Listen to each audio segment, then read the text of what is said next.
See, I'm talking to two avatars right now. It's just me and Yeah, I don't have a webcam on my thing, otherwise I would show my face. gotcha. I Because mean, my other computer broke, so I'm currently using my brother's computer to stream this one. And we're already live on my end as well. crows are pretty smart anyways. So I mean, I'll take that as a consolation. But yeah, how's it going?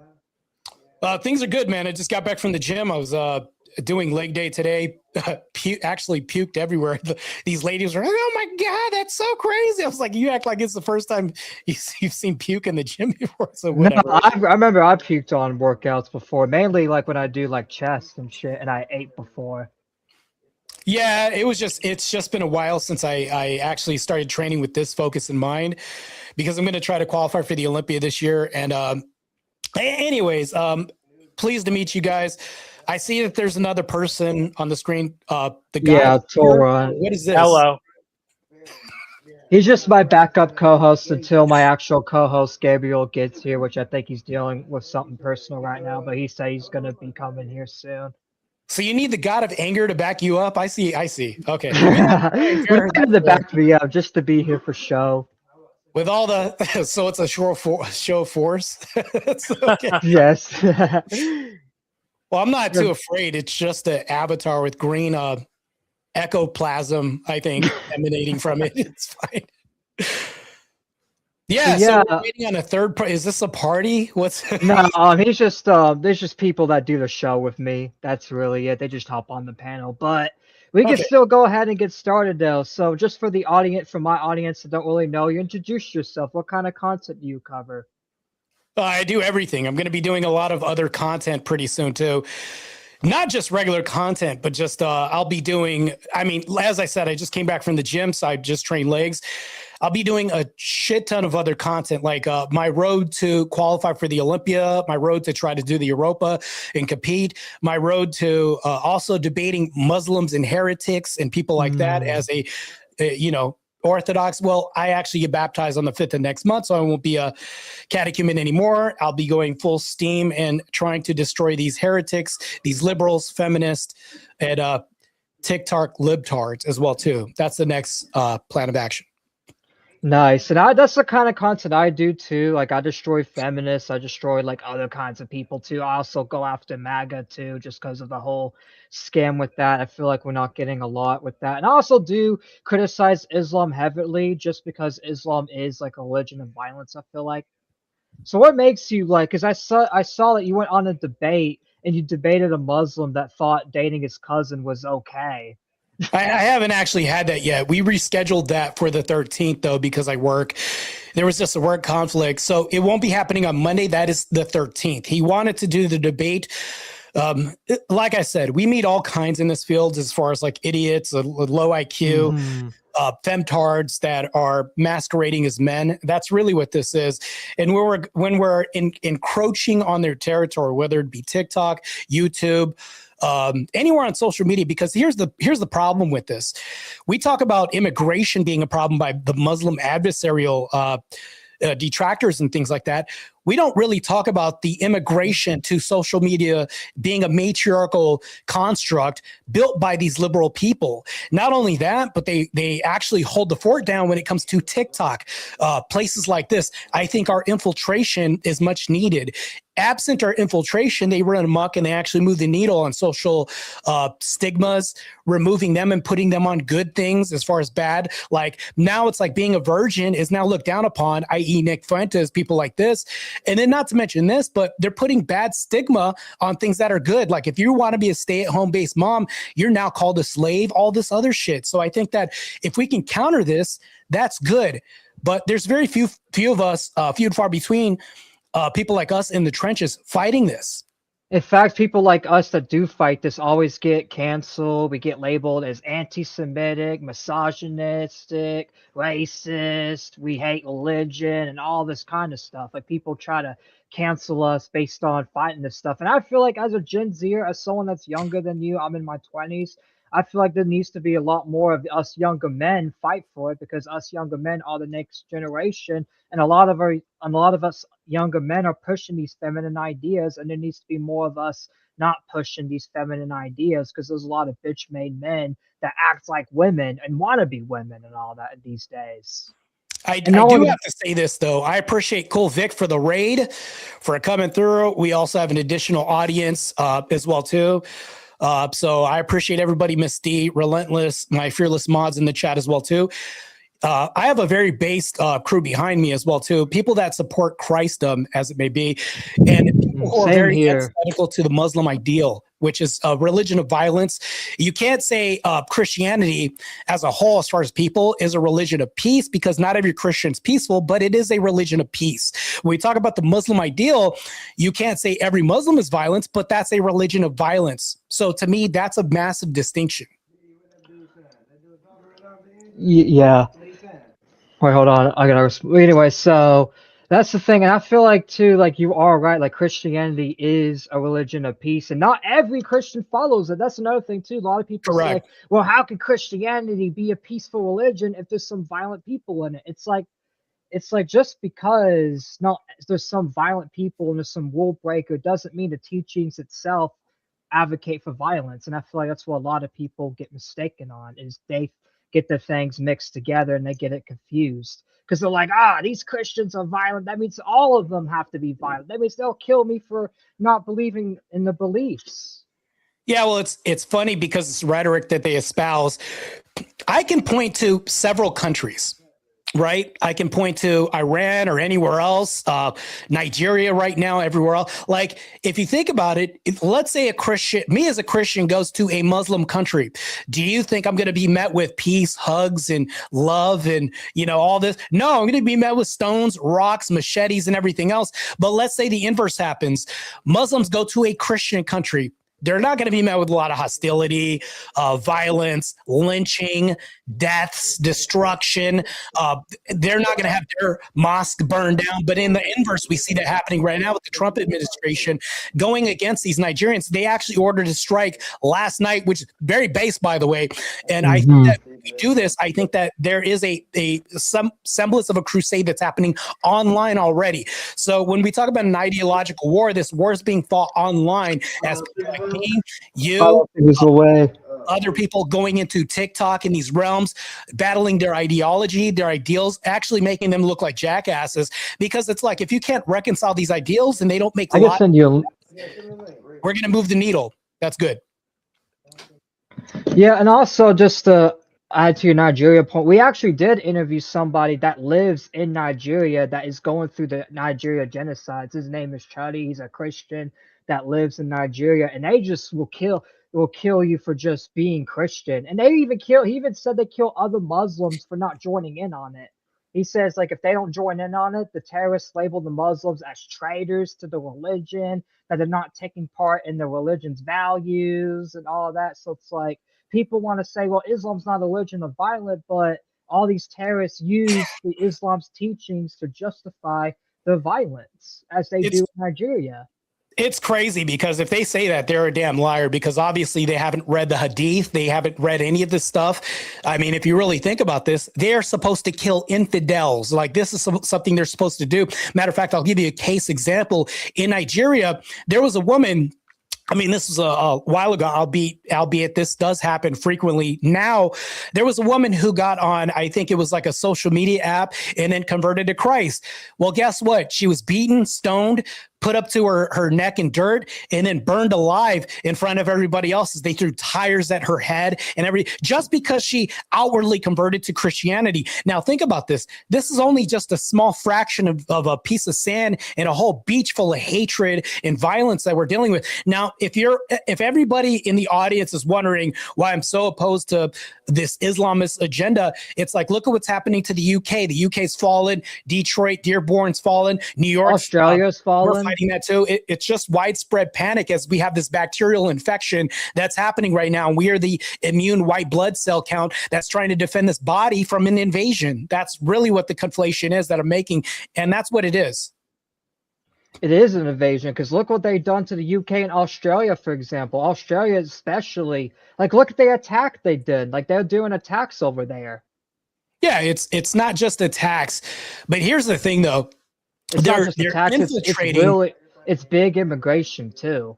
It's not just that they're infiltrating our government offices. People that aren't originally from the United States are holding offices now and have this power in changing jurisdiction ordinances from cities and things like that. And when they're starting to do this, you now have the mayor in Dearborn, Michigan saying, oh, you're a Christian, you're blaspheming Allah and all this. We will have a parade and escort you as a white Christian. And that's another thing that's going on. I know I'm throwing a lot at you right now, but you can't. It's not okay to be a white, straight Christian in America. I think that's the most demonized people in America right now. It's okay to be black and a supremacist, which is crazy to me. It's crazy in 2025 that you could say, I'm a black supremacist and that's okay. But in the inverse, you can't be a white supremacist. It's like good. What's good for the goose is not good for the gander. And I know I'm saying this right now, but it's so true because we do have blacks who are saying that they can't be racist. That's also ridiculous as well, too. See, they say they can't. See, they say they can't be racist, but then they hate the white man, and that's another thing too. It's like you got all these people just trying to divide the country by just basing everything on race. Me myself, like I don't even agree with racial politics. I feel like that's just a thing to divide us, so the government can distract us from what's really going on. It's what stupid people do. To be honest, when I look at somebody and they're like they're saying, "Oh, you must be one of these people," like I understand. Like let's just get this straight. There's a lot of apprehension whenever I see a lot of black people congregating.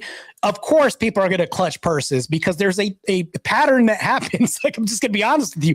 There's an apprehension if you're a person at a register and you see a mob of black people going in your store with backpacks, things like this.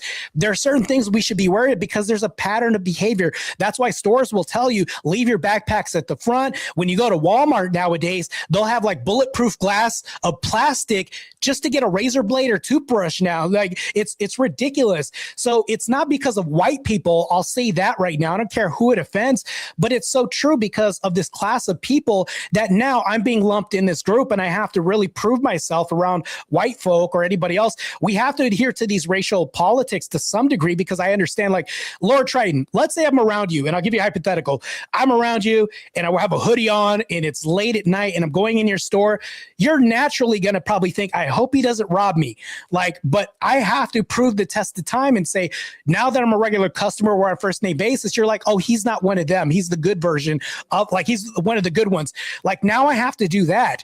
It's gotten to the point where now I have to prove the test of time to white people and everybody else because of the culture, not necessarily black people. I just hate the degenerate culture that we have.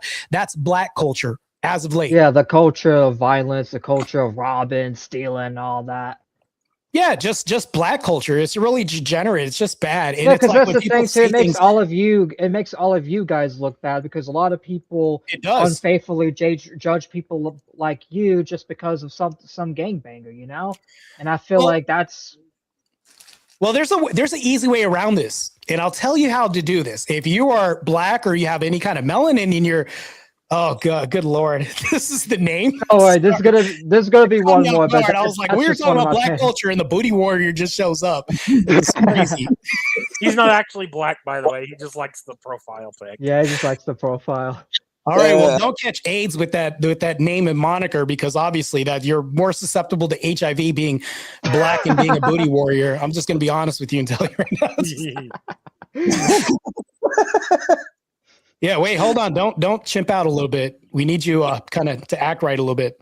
Yeah. But anyways, it's like I understand where you're coming from about all that, and that's the thing too. People don't, if blacks, white, if they don't want to be judged for it, then they don't need to be committing crimes and doing all this shit that makes people put out the glass of Walmart on razors and affect other people.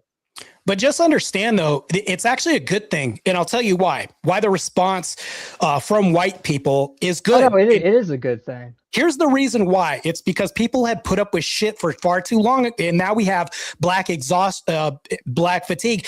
Now it's exhaustion. I think that when people say fatigue, they're actually being too nice when they say this. We're at exhaustion. We're at death's door dealing with like it literally. That's why people move to affluent urban communities because they don't want to get shot. Like that's where we're at right now. And then when we're talking about this, like this is why I think it's a good thing. When I get in spaces with you all, I'm assuming that you guys are white or Caucasian or Yes. European descent, right? Maybe? Yeah. Okay.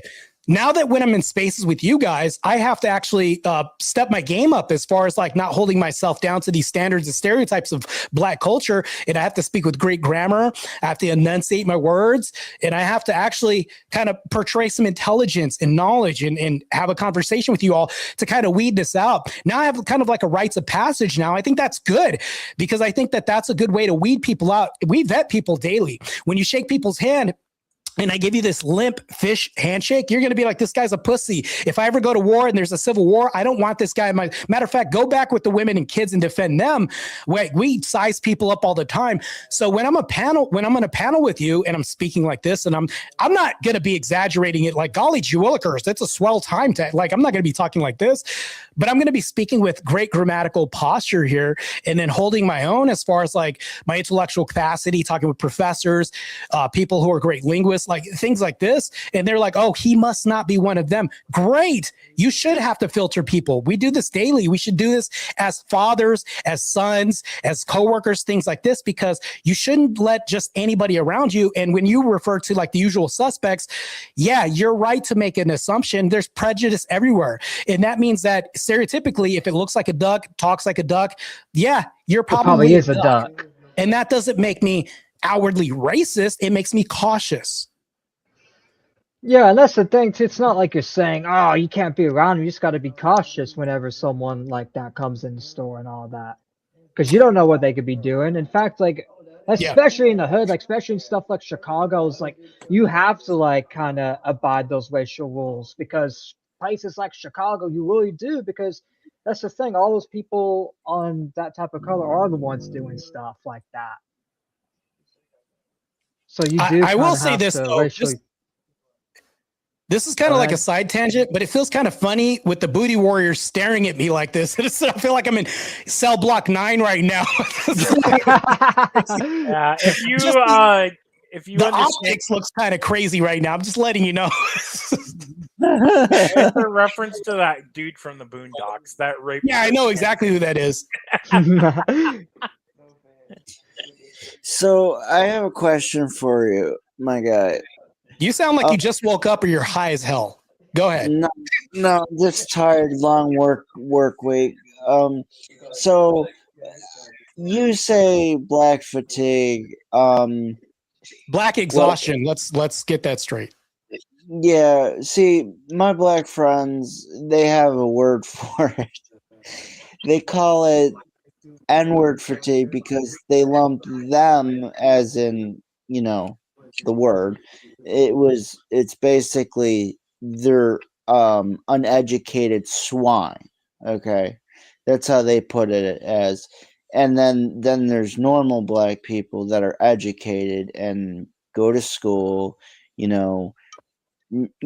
out of the hood and say, hey, this is amazing.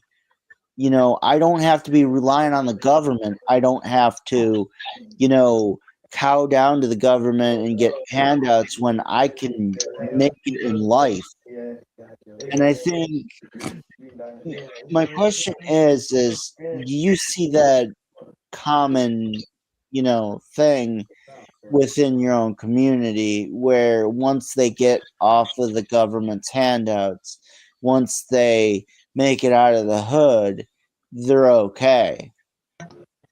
I feel like I'm going to be okay if I don't lock eyes with your avatar right now, but back to this question right now. Back to this question, I feel like here's the thing though, I'll tell you right now. We'll weed out people. Like, remember when I said we vet people in our circle and we'll filter people? You are the sum of the 5 people you hang out with. I don't give a damn who you're with. And matter of fact, I'll even give you a hypothetical. Let's say that I'm married and I have a wife. And I have a friend named Fred and a friend named Tom, and they both cheat on their wives. But I hang out with them every weekend. But I say, but I don't cheat. It's just them. You don't think I'm going to develop some habits or traits hanging around 7 individuals? This is what's going to happen regardless, because you're going to adopt traits. And what you allows will continue. And this is a form of acceptance within yourself when you accept these people around you. So I think that if I do have degenerate black people around me, guess what that says? I'm borderline contradiction of my own words when I say I don't like black culture, but I allow thievery around me, and it's okay because they're my friends. I'm just not a part of it. I think you're a dumbass and you're contradicting yourself when you do this. So I think you're totally right when you say that. But here's the thing, though. I wouldn't call them an N-word and do all this, because I think that when people use those words, mind you, I think that white people can say this. I think black people could say this, but I think it just sounds stupid when even black people say this. It makes you just sound uneducated when you say, I'm not saying that I'm an advocate for white people not saying this or black people. I'm an advocate for nobody saying this. I think that there should be other ways to convey your knowledge and thoughts. But I mean, it could be fun to say. I'm not restricting language or trying to tone police or language police people, but I'll use a better way of portraying this. I'll say they're ignorant people and they're stupid or whatever this is, like their actions are stupid. But yeah, my whole thing, in order to answer your question, don't hang around these people. So if you talk about like black people saying, well, I'm not one of these people, but they're just my friends. Like, no, you're one of those people. That's really what that is. They're contradicting themselves. Okay. Yeah, because if you hang out with them every single day and like you don't push back to their actions they're doing, You're one of them. Yeah, you're one of them. Yeah, you're fellowshipping with these people. There's no way that you can congregate with people and then say, I am not those people that I congregate with. Well, that's your community. That's a part of you. The only way you could say you're not a part of it is if you're pushing back on your friends constantly every time they do that thing you don't agree with. I would actually go a step above that. So here's the thing, though.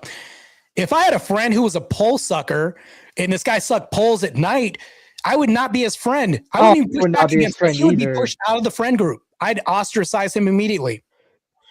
Okay. Yeah, I mean, I would too, because I just find that shit weird. I don't really like shit like that. It's yeah, so we have to go. So as Americans, I'll say this: we've been far too lenient with people as far as other cultures like Muslims, things like this. I think because Muslims will push us out of their countries, they'll kill us. They'll burn us at the stake, burn us in the ground, and it's like stone us and everything else. If we go to their countries, why shouldn't we push them and their culture out of the country and rethink our ideals before we get anybody else in the country? I think we should ban even legal immigration. Yes, I said it. Even legal immigration for a while. Especially because illegal immigration is causing a lot of issues too. Yeah, because you're getting all these people in office that are not even an American, and it's like we don't even need these people in office. All these people that are not Americans need to not be voted in. I thought we had a rule against that. Well, it's crazy because there's like a three-pronged thing that's happening right now. There's religion, there's societal change as far as race, and then there's also just degrading family values and tradition. And here's the thing that's happening right now. Muslims will get in the country and then they'll say, well, we're going to vote for the liberals, the people that we don't believe in, these trans people, these other people, because they'll weaponize them and use them as puppets for their bidding because the trans people are against our agendas of keeping nuclear families and everything else.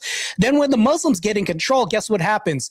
They now say, okay, now that we're in control, now we don't like the trans. Now we don't like any of this. It's very sneaky and sleuthy what they're doing right now. And it's an infiltration.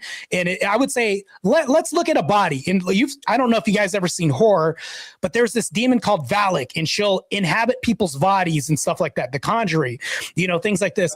This demon will inhabit people's bodies, take possession of them, all this, right? The United States is in need of an exorcism if we go on this route. And the infestation is a demonic infestation of Islam ideals. In order for us to do this, we have to do a pre-exorcism, and that's through immigration and other means, through our vote and everything else. We have to be on social media like these forums, like this podcast that we're on right now, talking and push back against these ideals, but we can't be in echo chambers. And I'm going to tell all three of you this right now. I would implore all three of you to crash panels of your antagonist. These people who are detractors, don't just get in echo chambers because you guys agree with me. Let's go to other panels and actually push back against they don't expect it. If they're going to do this, let's infiltrate their panels and push back. In fact, I've tried that. I tried all the times with my detractors. A lot of my detractors just run away. They just run away. And then just keep doing it. It makes me look better every time they run away. No, but that's the thing too. It's like that's why I allow like a lot of people on the panel because I'm open to debate. In fact, it's like I'm open to debate people on Islam, on Zionism, on a lot of things because there's a lot of things like I'm passionate about. I'm passionate about Christianity, and I'm going to defend Christianity to the day I die because I personally believe Christ is King. And if people disagree with that, they're welcome to call in and tell me why they disagree. I would make an addendum to that. I would make an amendment to that. I'd say Christ is God, because here's the reason why I'll say Christ is God. I no longer say Christ is king. He is king though. But here's the reason why I'll say Christ is God. The reason why I'll say that is because Muslims don't believe in a Trinitarian based. Damn it, man. That's a very based. That's like the shortest prayer, by the way. I want you guys to know that's the shortest way to pray. So here's the reason why we'll say that. Salute to you. The reason why I'll say that is because Muslim or Islam, that religion doesn't believe in a Trinitarian God. I will say Christ is God, and they can't say that. They'll say Christ is king, Muhammad is king, and Allah is king.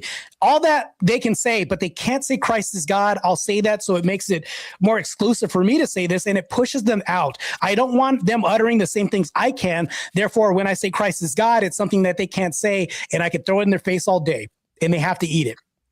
Yeah, no, but like, can we at least agree that Islam is like? Oh, hey, Dan. Hey, what's going on, Glitch? Can we at least agree Islam, despite all their flaws and their ability to blow shit up, they're actually more closely aligned with Christian values than the Jewish religion, to be honest. They believe Christ is a holy figure. The Jews really do not. They believe Christ is burning in hell and suffering for mocking their God. In excrement? Yeah. So, but here's the thing I'll tell you right now. Right now, you're like teetering on the border of like the enemy of my enemy. I wouldn't even go that far. I'm not bordering on that. I'm just saying. Okay, but I'm just telling you. Yeah. The reason why I have to clear this up is because anybody else can hear this and think that. I understand where you're coming from, but here's what I'm going to say. I'm going to lump the Islamist in one box right now. And then the Jays, I'm going to put them in a different box. Of course, I'm going to do this, but guess what I'm going to do? I'm going to treat them just the same, to be honest with you. Yeah. They're going to get treated the same. No, and that's a very good thing to do, because in essence they are the same. They are both our enemies as Christians. Yeah, they're both trying to wipe us out. They both genocide us everywhere. The problem is the Jews claim they have more values that align with us. They, in a societal way, sure, I can believe that. They want society. Okay, sure, fucking whatever. They don't really believe anything similar. Oh yeah, hold on. Like to an extent that Christians and Islam believes. It's kind of weird because we're not. You have a lot of feedback, Booty Warrior. But we're also not going to act like there is. Mute yourself, Booty Warrior. If there isn't Islamic Christian values, there's no fucking Judeo-Christian values either. That's really not a thing. Yeah, it's not. There's none of it exists. It's not real. There's values. There's not. But there is a lot of Christian Zionists that do push that and say, "Well, Judaism and Christianity is the same. They got the same values." It's like, no, they don't. No, we do not. One idolizes a banker. The other idolizes their people. Yeah, it's not a thing. I don't accept that, and I refuse to bite that bullet. What I will say is that Christ is God, and I'll continue with that mantra. I actually close my channel when I say that. And the reason why I say that is because I do believe that we are in the midst of a crusade that's happening right now. The genocide in Nigeria, Trump stepped up, base, by the way, sending special forces to do a strike out there. I think that this is going to happen right now. Russia has been the lead on this when it comes to that by outlawing LGBTQ as a terrorist group, base, by the way, super base. Yeah, they technically are. I mean, and then not to mention that, but also they're leading back to the nuclear family agenda, because as you know, right now, they turn the electricity off. I think correct me if I'm wrong. They turn the electricity off at 9 o'clock so that way they can increase their production of people being fertile, having sex and procreating, things like that, because they want to produce a population in their country. And I think that's also based too as well. Their government's mandating this. They could say that's too authoritarian but here's the problem with that. The inverse would be bad if you have a population that's constantly deleting themselves. And Russia has been on the forefront of anti-LGBTQ, anti-gay, all this other, and I'm all for that. So I'm like, hey, you know what? I support those ideals. I think we should embolden some of that in America, but we're slowly starting to get some more traction as we go along. Mm-hmm. We've been gone for the nuclear family was around in 1950 and basically kind of fizzled out in the 80s, and it's had disastrous consequences for America. One thing I will say as a Christian, and this is pretty disturbing, and this is literally bureaucratic demonic bullshit, right? Because there are people who are advocating, and I don't know what your opinion is on this, but when you realize that Russia is able to just keep on throwing soldiers at the front line, they've lost way more than the Ukrainians have, but they're still taking over shit in that war zone, right? Obviously something is working.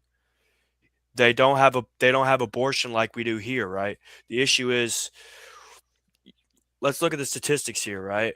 A lot of Gen Z, I believe it was like 15 to 30%, they were aborted before they could even fucking have a chance to The start baby off. deletion.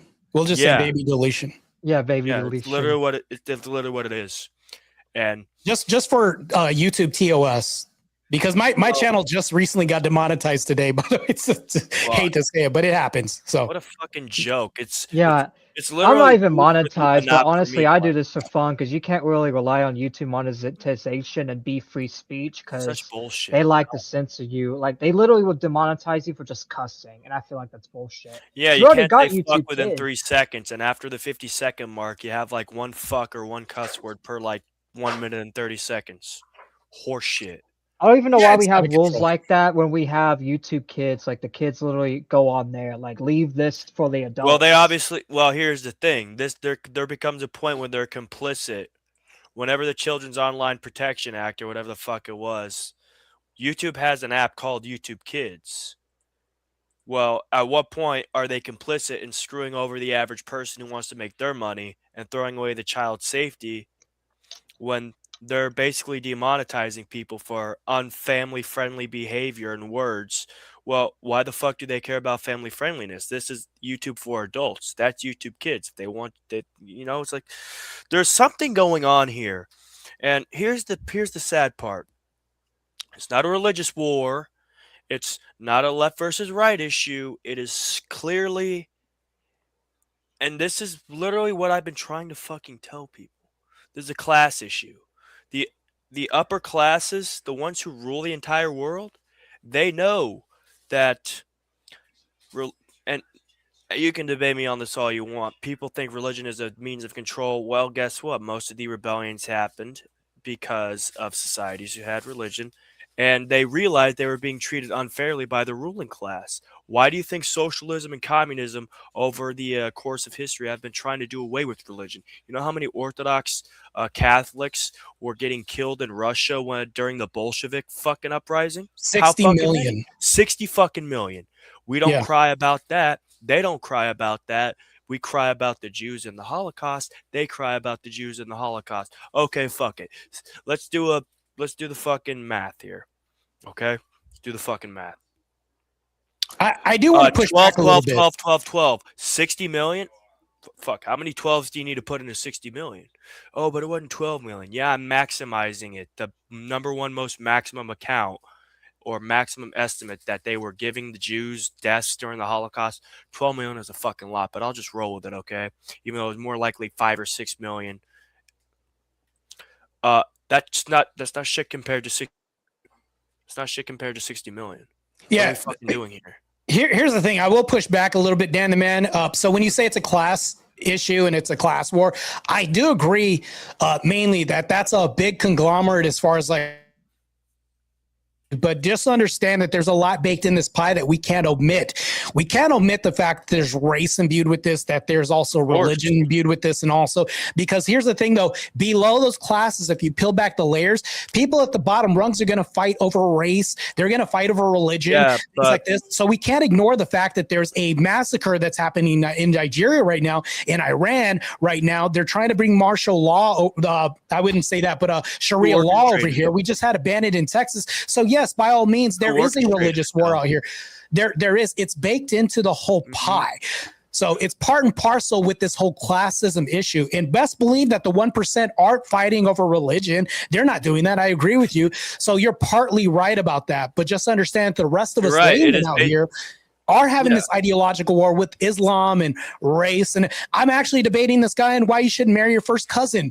That's a ideological issue that's defunct. Crazy. First of all, it's not an ideological issue. Second, that kid's gonna grow up with like crooked fucking teeth and an arm like this. Well, that stems from an ideological issue. You understand that they No, of course they don't understand. there's always that, a but root it's to the like, issue. yeah, I like, mean, what the we fuck? understand that, but they don't understand that. Like Yeah, but you it's try like, to explain that to the Muslim, he's gonna not if he doesn't understand that and say understand you're that wrong. if he doesn't understand that if he marries his first cousin and his teeth are going to be fucking and his fucking son or daughter's teeth going to be crooked, their eyes going to be closed shut, and their arm going to be twisted like a fucking whatever. Just tell them their kids are going to be fucking mutants and get it over with.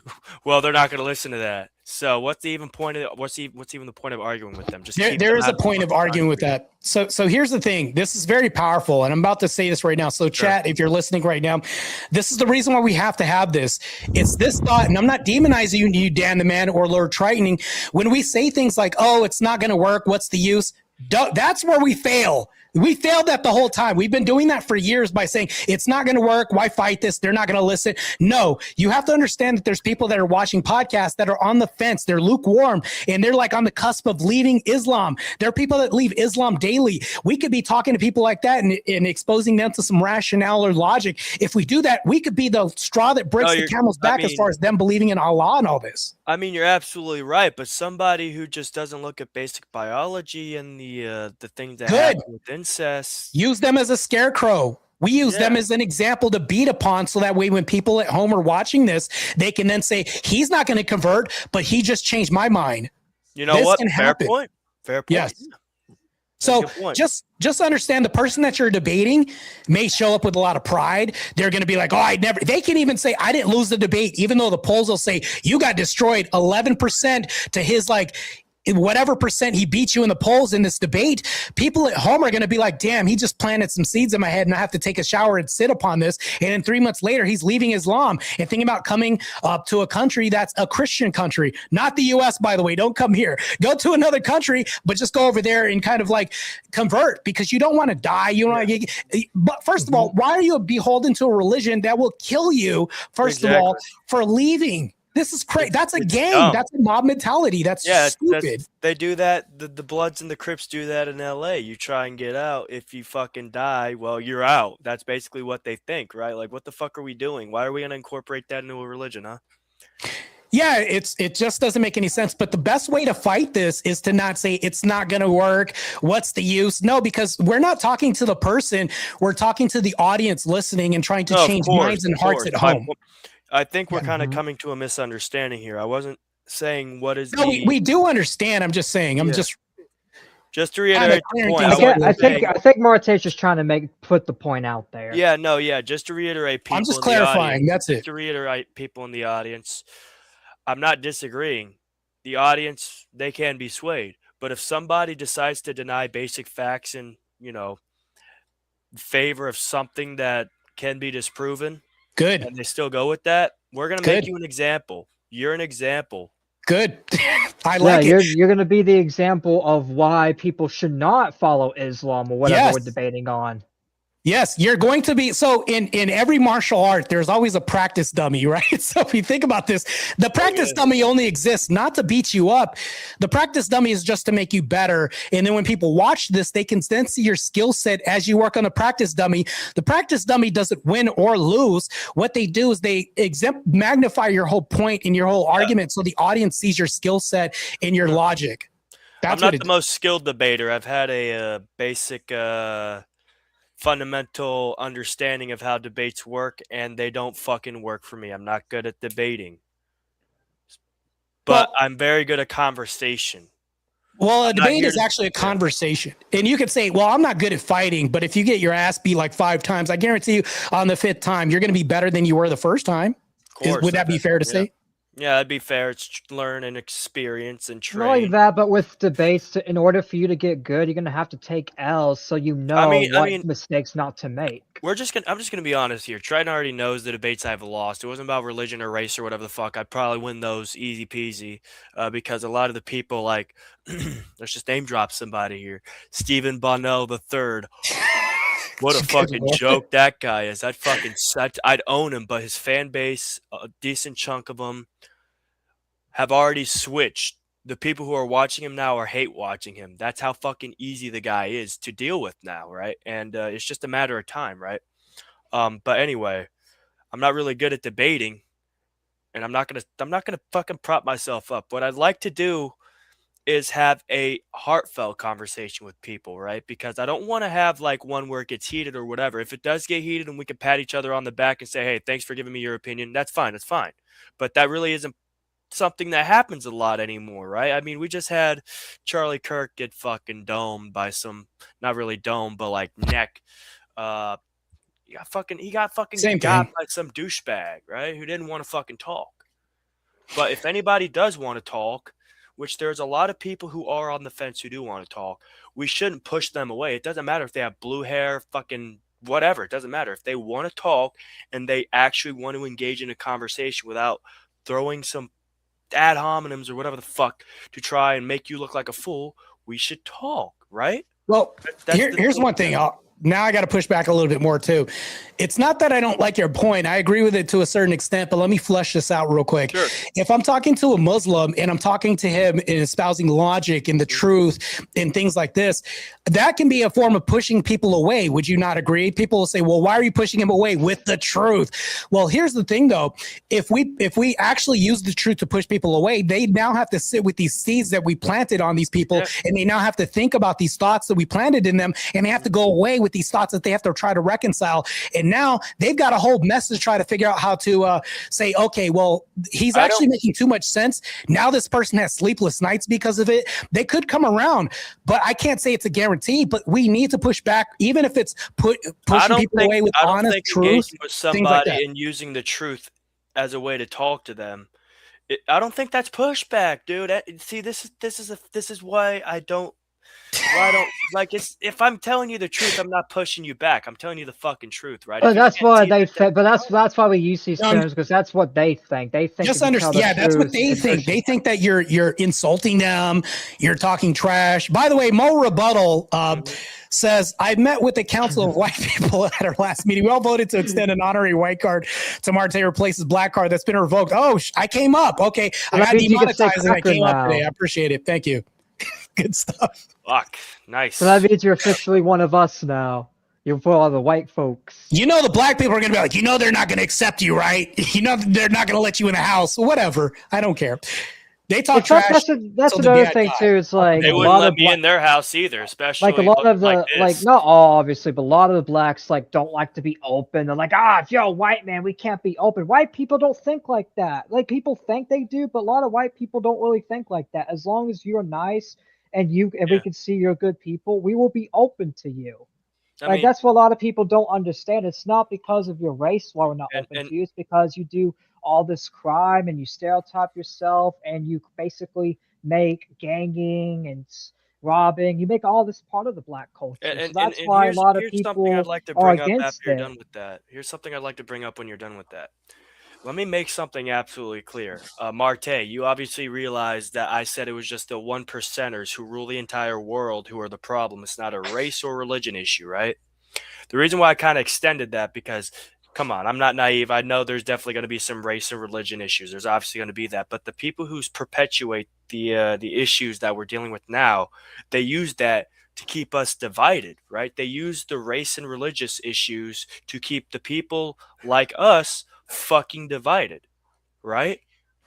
That's why I was saying it's the people up top. They don't give a fuck about race or religion. The black billionaire who believes in Islam doesn't give a fuck that this old white man who believes in Christianity believes in Christianity and is white. They only care about shaking hands and making a deal on a fucking oil purchase.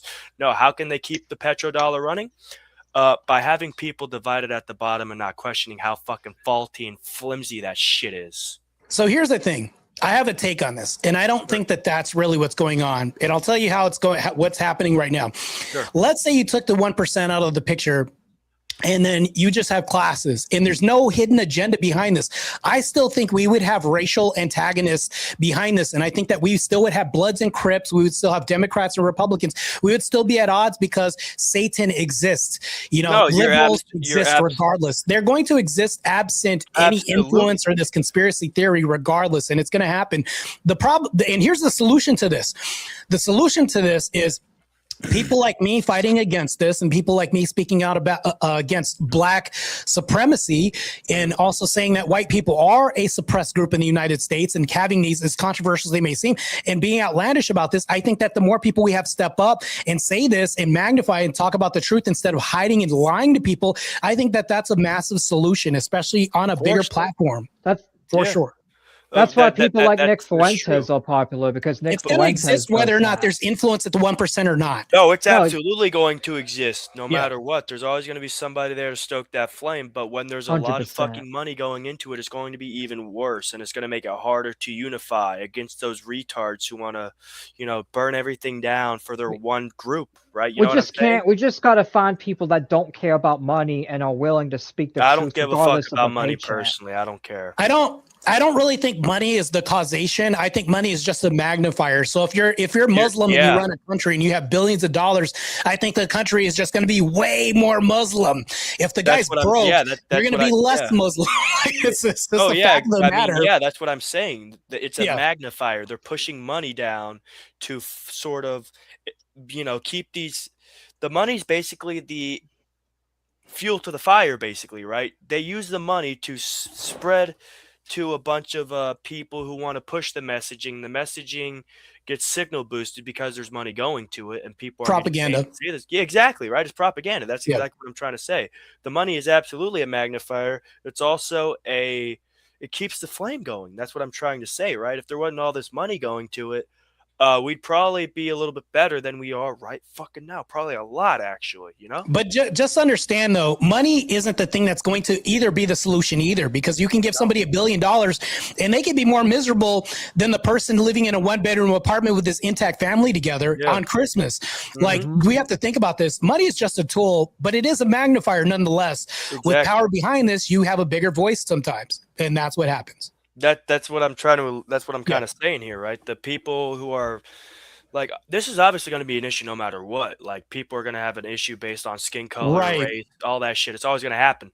But like I was saying, the money is absolutely going to keep the flame going. Like you said, this is a magnifier. The people who have the money are putting it into this fire and keeping it burning. And it's going to make more sort of it's going to keep the issue going even further. And like you said, magnify it. Yeah, there's no way we can get around this. I mean, even stereotypes, we can't get around this. The fact that I brought up the fact that even Hollywood with this big budgets are doing race swaps and they're turning Ariel, who's black, into a mermaid. We all know that blacks can't swim. So come on, who are you bullshitting when you say this? And even the Navy's got a low recruitment rate. The Navy's got a low recruitment rate because blacks can't swim. You guys can even Google this. And if we think about this, Hollywood's stretching the limits of credulity when we think about this to where they made Heimdall of Norse legend a black guy. Are you able to swim? They're indoctrinating people in mass. So, and they're telling white people to hate themselves. Dude, it's like it's working the exact opposite too. Like, they're basically, because even I'm pretty sure you as a black person already know the black people can't swim stereotype, right? You know that. You just fucking said it out here, right? It's not just a stereotype. The numbers actually show that they're less inclined. Stereotypes are based in reality. Martae, can you swim? A little bit. I'm decent, but I'm not like the best. Mm-hmm. I'm a pro bodybuilder. I'm like a rock trying to swim. That's crazy. So that is true. I was basically going to say, right, they're basically trying to act like the stereotypes don't fucking exist in these race swaps. And even people who don't like the stereotypes, they realize how fucking dumb this is. Like, what fuck you mean Ariel's a black mermaid? That's retarded. Yeah. What the fuck are you doing, motherfucker? Like, exactly. There's a lot of lies. Like, think about it. Snow White in the future could be black, even though, as the saying goes, her skin was white as snow, but somehow we're going to turn her black. Like, this is ridiculous. That does not make sense. Is Snow you might as well White, just call it Snow Black at that point. There's no way they're going to reconcile that, make that work. That's crazy. I mean, it's accurate though. Like, if you're changing the skin, you might as well like make it the accurate name. They might as well just change it to Dirt Bunny at that point. Yeah, it's just ridiculous. White, I mean, I really honestly don't understand this. Like, if you're gonna race swap anybody, here's my recommendation. Hollywood, if you're listening, race swap Tarzan, because he swings from trees, he yells at everybody, and then not to mention that, but he's always chasing white girls. How about you do that? That's more accurate than anything else. If you're gonna race swap, do it right. They won't do that. They're cowards. No, they're not. They're making a black person be able to swim in a mermaid. No, they're stretching the limits of incredulity here. This is crazy. No, it's called a double standard. Actually, I think Glitch is absolutely right. They The are same cowardly. people They're that doing push they're doing race a are the racist ones swap. making all these changes into our movies about race and They're kind of doing a provoke race us to swap, talking about changing it. Ariel from white to black because they are cowards. They know white people aren't going to push back, but they made a fucking mistake. They've been doing it too long, and people are fucking fed up. The bread is stale and the circus is boring. That's basically the issue we have here.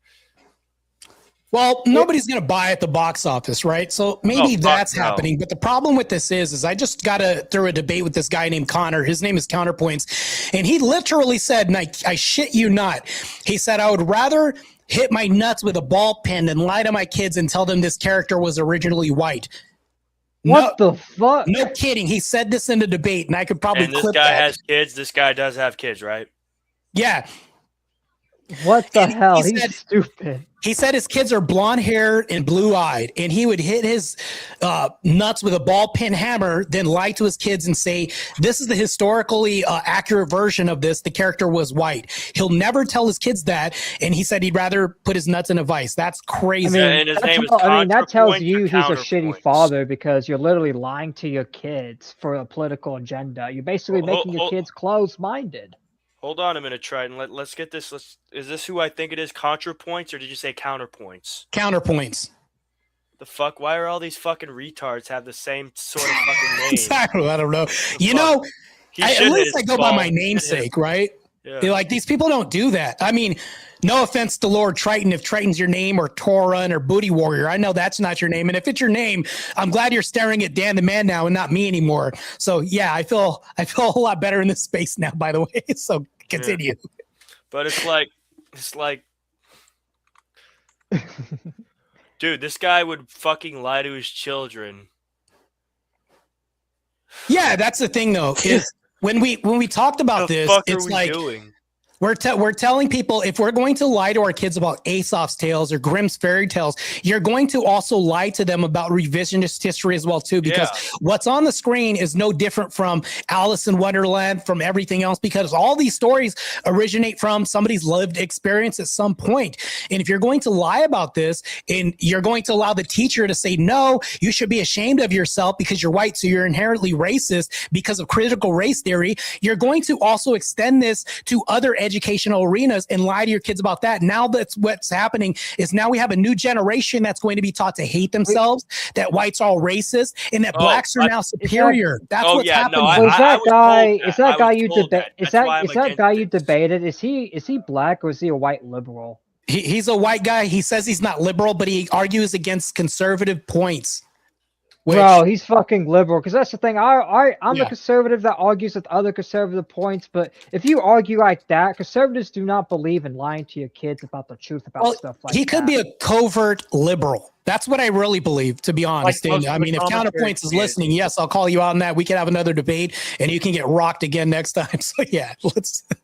In fact, I don't mind debating a guy like that because he sounds like a fucking retard. Covert liberal. That's literally most of the YouTube commentary community. This guy is definitely a covert liberal. The drama side, I mean. This guy is a covert liberal. Let's just keep it clear. So back to the state of the United States where we're at right now. I think we have a lot of changes that need to be done, but everybody's fighting Trump left and right. And I know, Lord Triton, you fight against MAGA, people like this all the time, but I just want to make this point clear.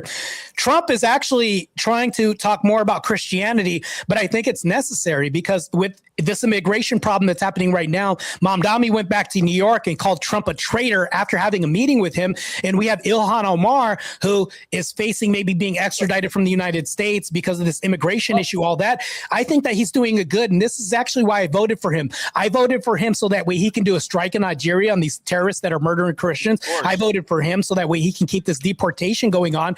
And I voted for him so that way he can keep the trajectory of maybe allowing Christian ideals to overcome this Muslim agenda. Yeah, but I mean, that's the thing. It's like I agree with Trump criticize speaking everybody. on Christianity, but my issue with him is mainly him shielding for the Zionists. Like he speaks for Christianity, but then shields for the Zionists that also hate Christianity. It's really kind of it's a double-edged sword, right? Because yeah, it is a double-edged one sword. enemy. Like that's the thing. It's like I'm not someone with Trump derangement syndrome. Like there are some things I do agree with Trump. I just been more critical, mainly because of the whole pro-Zionism thing. Him saying he's now the first Jewish president, and him also lying about the Epstein files and all that. It's like I don't like. That's the thing. There are a lot of promises that Trump has made that said he was going to do, but never ended up doing it. Like he said he released, like the internet. He said he released the full. Yeah, but that's almost every president that's ever been in office. And here's the other thing. I'll even ask you, Lord Triton, if you had two people to vote on, which is probably Kamala Harris or Trump, which one would you still pick? I still picked Trump last year. Like I ain't gonna lie. Like we're not here to glaze Trump. He is our president. We should actually call him out when he does wrong. Triton does call out MAGA a lot. Right. No, I agree with that take. Calling out the other side. So like we can't just praise one side. No, we got to be consistent with our logic. That's basically also, Gabe, you can turn on your camera if you want. We've basically always stood up for Trump when he's done something right. Like, as long as Dan the man as long as the booty warrior is staring at Dan and no longer me, I'm fine. We're all good. So, anyways. Yeah. Yeah, Dan the man just agreed with that. So yeah. Dan the man. I mean, Dan the man's probably doing secret dealings with Booty Warrior right now. That's why Booty Warrior's muted. This guy needs to change his name. He needs to change it right now. Change your fucking name. No, man. I am the booty. I like booty. Anyway, but not like he's the other way, right? The other way. Yeah, you're punching the opposite of Booty Warrior. There's no fucking way. It's this way on my screen. Okay, well, it's the opposite of mine. But anyways, all right. Well, as long as your intention is to, this is this is white on white crime, really, right? We've got to white on white crime. Booty Warrior's blackface right now, so really he's white. So, anyways, he's committing a crime right now, discrimination. Anyway, I'm joking.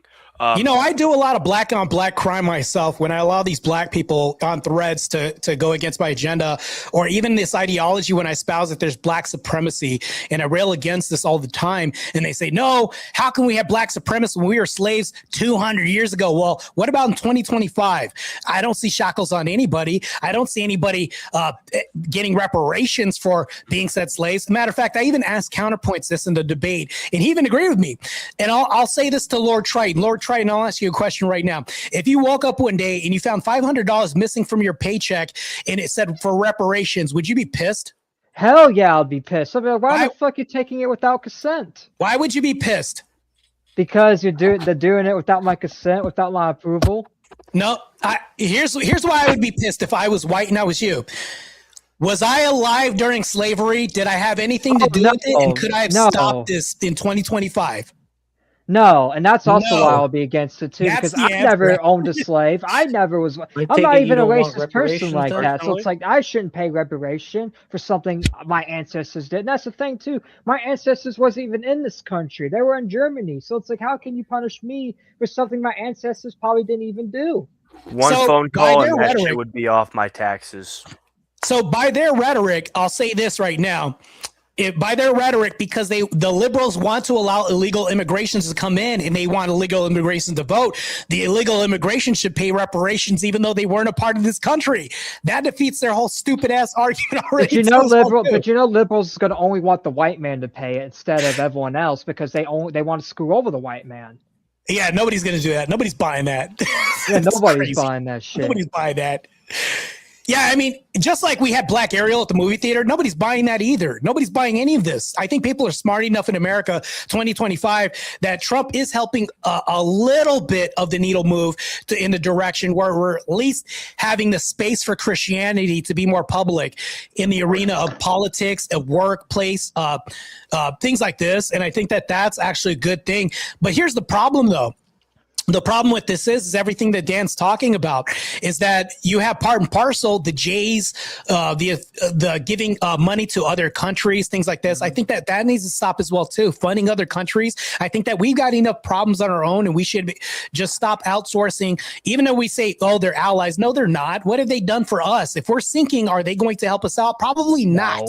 No, they're not going to help us. You know, Martae, you know what they're going to tell us? They're going to tell us, kick rocks, do it yourself. Give us more money too while you're at it. This is basically what I have left after all of these taxes going to foreign countries who don't pay their taxes to us. This is exactly what the fuck has happened. Where's the you have more money? dust than I do. Say that. Why are we paying these fucking countries anyway? They're not going to sink or swim with us. The only time they'll get off their fat asses is if we let them sink. Let's be real. We only pay Israel trillions of dollars in hard cash to a foreign entity, which was crazy. Like, and no trial was done, no investigation, nothing. That's happened in the past. And literally 1 year later, 9/11 happened, right? Didn't Obama send money to Iran, even though Iran was threatening to bomb us? Yeah, that's the country I was talking about. Yeah, because I remember my parents used to get so mad about that. Yeah, it's insane. Nobody can reconcile any of this. So if we go back to the reparations thing, if I was going to go back to a black person and say, why should you get reparations? They're like, because people that I don't know were enslaved. Well, can you name any of them? No, I can't name any of these people. Did you meet any of these people? No, I've never met. Well, shut the, it's like, this is stupid. It's like, if we think about, they can't even prove that the family members of themselves were a slave. But hold on. There's another point I'll make right now. In Canada, somebody that I'm talking to right now has presented something that the Native Americans were given. They were given reparations by the government. And guess what happened? They're still poor. They didn't do shit with their money. They didn't do anything to escalate their culture to greatness as far as a higher echelon. They actually are at the same pay grade that they are right now and actually doing worse off since they got reparations. That's a bad example. So it's like, if we give the blacks reparations, it's going to make money. Nike's going to make a lot of money. They literally have their own fucking federal government in this fucking country, the Bureau of Indian Affairs and the nation of Native, like the Native American nation, that shit. They have those governments. And guess Comanche what? Have it. They haven't done shit. They haven't been, I don't know, negotiating with other local towns and settlements with their federal agencies to expand their nations. Personally, they don't really have anything to negotiate for. Because Lord Triton built it. I do have to say this. I thought this was going to be an interview, but this is a panel. This is just as fun. But anyways. Yeah, I mean, it was supposed to be like an interview, but I feel like, why not have discussion? Wait, can I ask my question? Because I actually do have because Gabe actually wanted to ask you interview questions as well. And also, there are a few other questions I do want to ask, too, before the show's in. So I saw your episode the other day where you were with Mo Rebuttal and you were talking about radical Islam and all that. Yeah. So now I have a question for you. Are you against Islam in general or just radical Islam? I'm against Islam in general. Okay. Because at least I can be consistent. Because here's the problem with this. If you have two Muslims and one's a radical one, how can you tell the difference if they're in the room with you? You really can't, because they're both wearing the Arab armor and all that. They're all saying "Hell Allah," so it's like you can't really that's the difference. You can't really tell. Not only that, but I've seen Muslims that were quote unquote non-radical say that America should be bombed, and they claimed not to be radical. Wait, Gabriel, hold on a fucking minute. Hold on. You said you can't tell between a radical Islamist. No, I can tell the difference between. No, I'll give you an example. You literally can't. Martae the nightclub shooter was a radical, but nobody. Hold on. I'll give you an example. Let's say two Muslims apply for a job, and they're both wearing business suits, and they're trying to apply for the same job. Can you tell the difference in America? No, you can't. Right. That's my whole point. Yeah. And I agree with you in some circumstances because I actually studied a book called The History of Islam. It was written in 1948, last revised in 1952. And it mentions all the different Islamic civilizations from the beginning of the caliphates all the way up until the 1950s. One of the things I found funny was you had the Ottoman Empire and you had the Egyptian Protectorate, right? The Ottoman Empire was poor and the Egyptian Protectorate was poor. But yet the Egyptian Protectorate was protected by a French, British conglomerate, basically like the East India. And yet, for some reason, they were also still broke ass poor. You very rarely see any Islamic countries that are rich. I think you only have the UAE and Qatar, and what are we? I don't know if you would count Saudi Arabia as being rich. Oh, but I mean, I can only what are we trying to lead up to, Gabriel? You know, the Middle East had my a big my fucking lead up economic to it boom is in the if you 50s, look at 60s, Islamic 70s. civilization, That's how Iran was able to based... have the fucking biggest standing army in the world. Didn't help them much, though. Well, I will go back to my point and say this. I like how Dan the Man is dressed, and I'll use him for an example.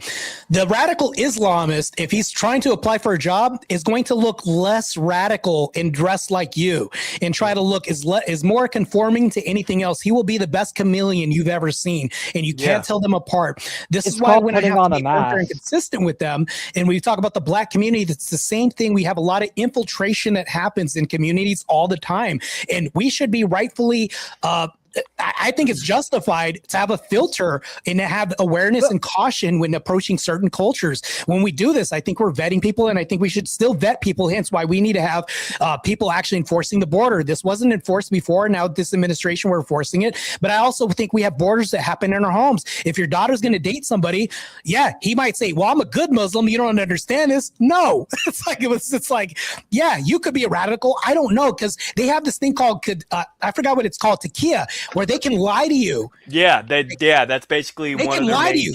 They can tell you I'm not radical, and the whole time they're radical the whole time. Yeah, this is ridiculous. In their like book, actions speak louder than words. Like 100%. Nation of Islam is also Islamic, right? Or is it just like random ass shit? I think so. Of Islam. The Nation of Islam is like Western Christianity, where it's infiltrated by feminism, but the Nation of Islam is infiltrated by black culture that thinks that they're supremacists for the most part.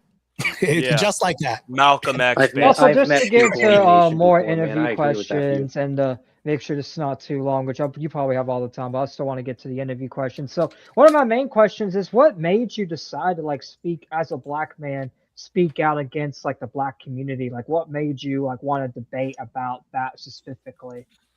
The reason why is because, and I keep, Dan, I'm going to keep using you as like a scarecrow or construct for this debate or an example for a hypothetical. Yeah, let's say Dan wanted to say the things that I do. He's now being called racist for spouting truth in everything that's a fact. They'll now demonize him, take away his channel, deplatform him, debank him, deperson him, and do all this when I could say this and they can't call me racist because according to liberals, blacks can't be racist. So now I'm empowered to do this because I've seen this happen so many times with DEI being racist towards white people, which creates a less safe environment. If you're going to hire a DEI pilot, guess what? You're going to have less safe fights because this person wasn't qualified as much as the white person who was actually getting there through merit. And actually, and I'll even ask you a question right now. Would you rather a DEI heart surgeon work on you or somebody that got through school with their own merit? I would say you'd want to live. So that's the thing, though, because white people can't speak about this because there's white silence. I can speak on this, and I'll get attacked all day long, and all they could say is you hate your mom. That's it. They can also call you an Oreo. All they want. They can do whatever. So what? Who cares? I'm still gonna say it because guess what? If you can't handle the truth, that's your fucking problem. If you want to call me racist because I'm telling the truth, but because Dan, I'm white, I'm gonna keep saying it. You can get mad all you fucking want, but right, but Dan, there's social ramifications that would happen to you that wouldn't happen to me because of liberals.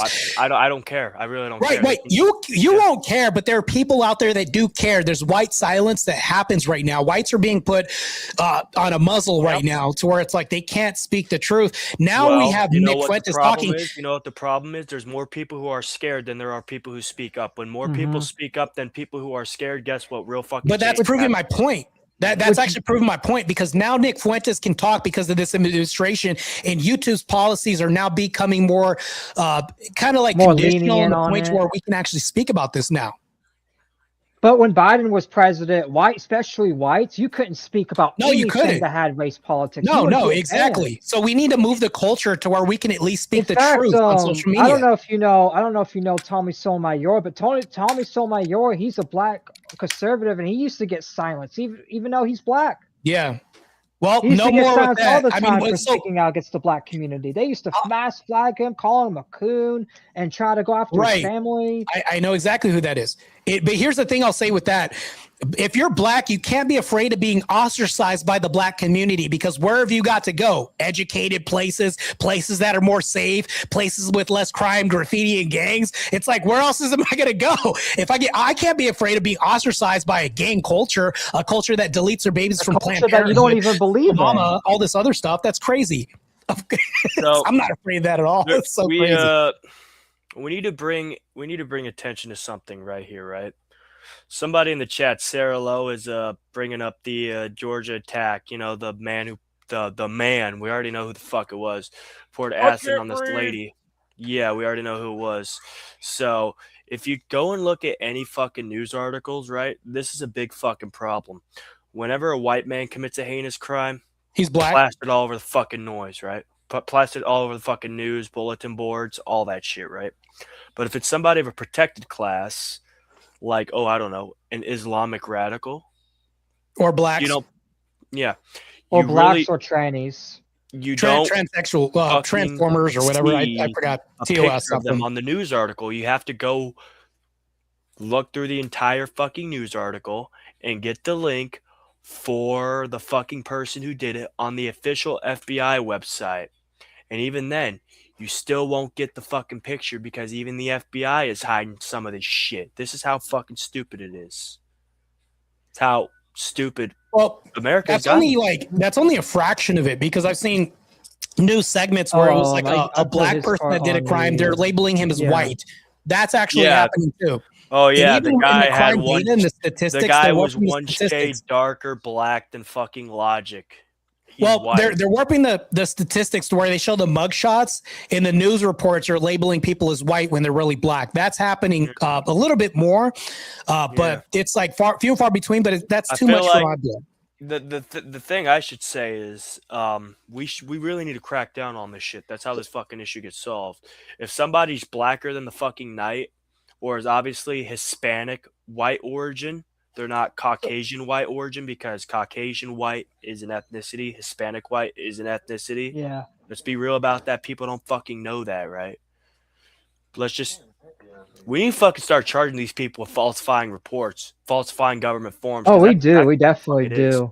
This is going to be one of the most censored videos I have. Like, it's like all the F-bombs and shit. Oh, my bad. We're usually uncensored here, but I apologize if we're because I know you're streaming too. Mm-hmm. Man, they're probably gunning for my channel because of my content I put out. They're like, "Oh, we already demonetized you. What's next? What else can we do?" This guy's how about you pull the racism card, bro? Pull the racism card. Works every fucking time. I mean, you could be like, "Hey, YouTube, you can't take me down." Not with YouTube. YouTube doesn't care. That's right. His black card got revoked. They don't give a fuck. Damn. Oh yeah, Mo Rebuttal took his black card away. Dude, he's gonna just for another interview question relating to my last question. What kind of criticism do you get from the black community that you speak out against? Like, do you get any feedback from them at all? Do they call you? Besides the death threats? Is that all you get? Is death threats? I get a lot of death threats. I get death threats from transformers in the black community. I get a lot of threats from men in the community that want to white knight for these black women that are extremely masculine, by the way. It's like, so when you call them out on their BS, they now want to say, "I'm going to find you, bro," or all this. And it's like, there's underlining threats and all this. Like, I get that all the time. Like, my inboxes, I get threats and people are like, "I will KILL you," and "I will RAPE you and your family." I hear all this, man. You can absolutely fucking try. You can absolutely try. Make no mistake. Have you ever gotten any of them that criticized you without the death threats? Has it been nothing but just death threats? Yeah, that happens all the time. Like I said, they'll say, "Well, whites aren't going to accept you. They're not going to let you in their house, this and that." And that's all they could say, but it just bounces off me like water on a duck. It doesn't do much.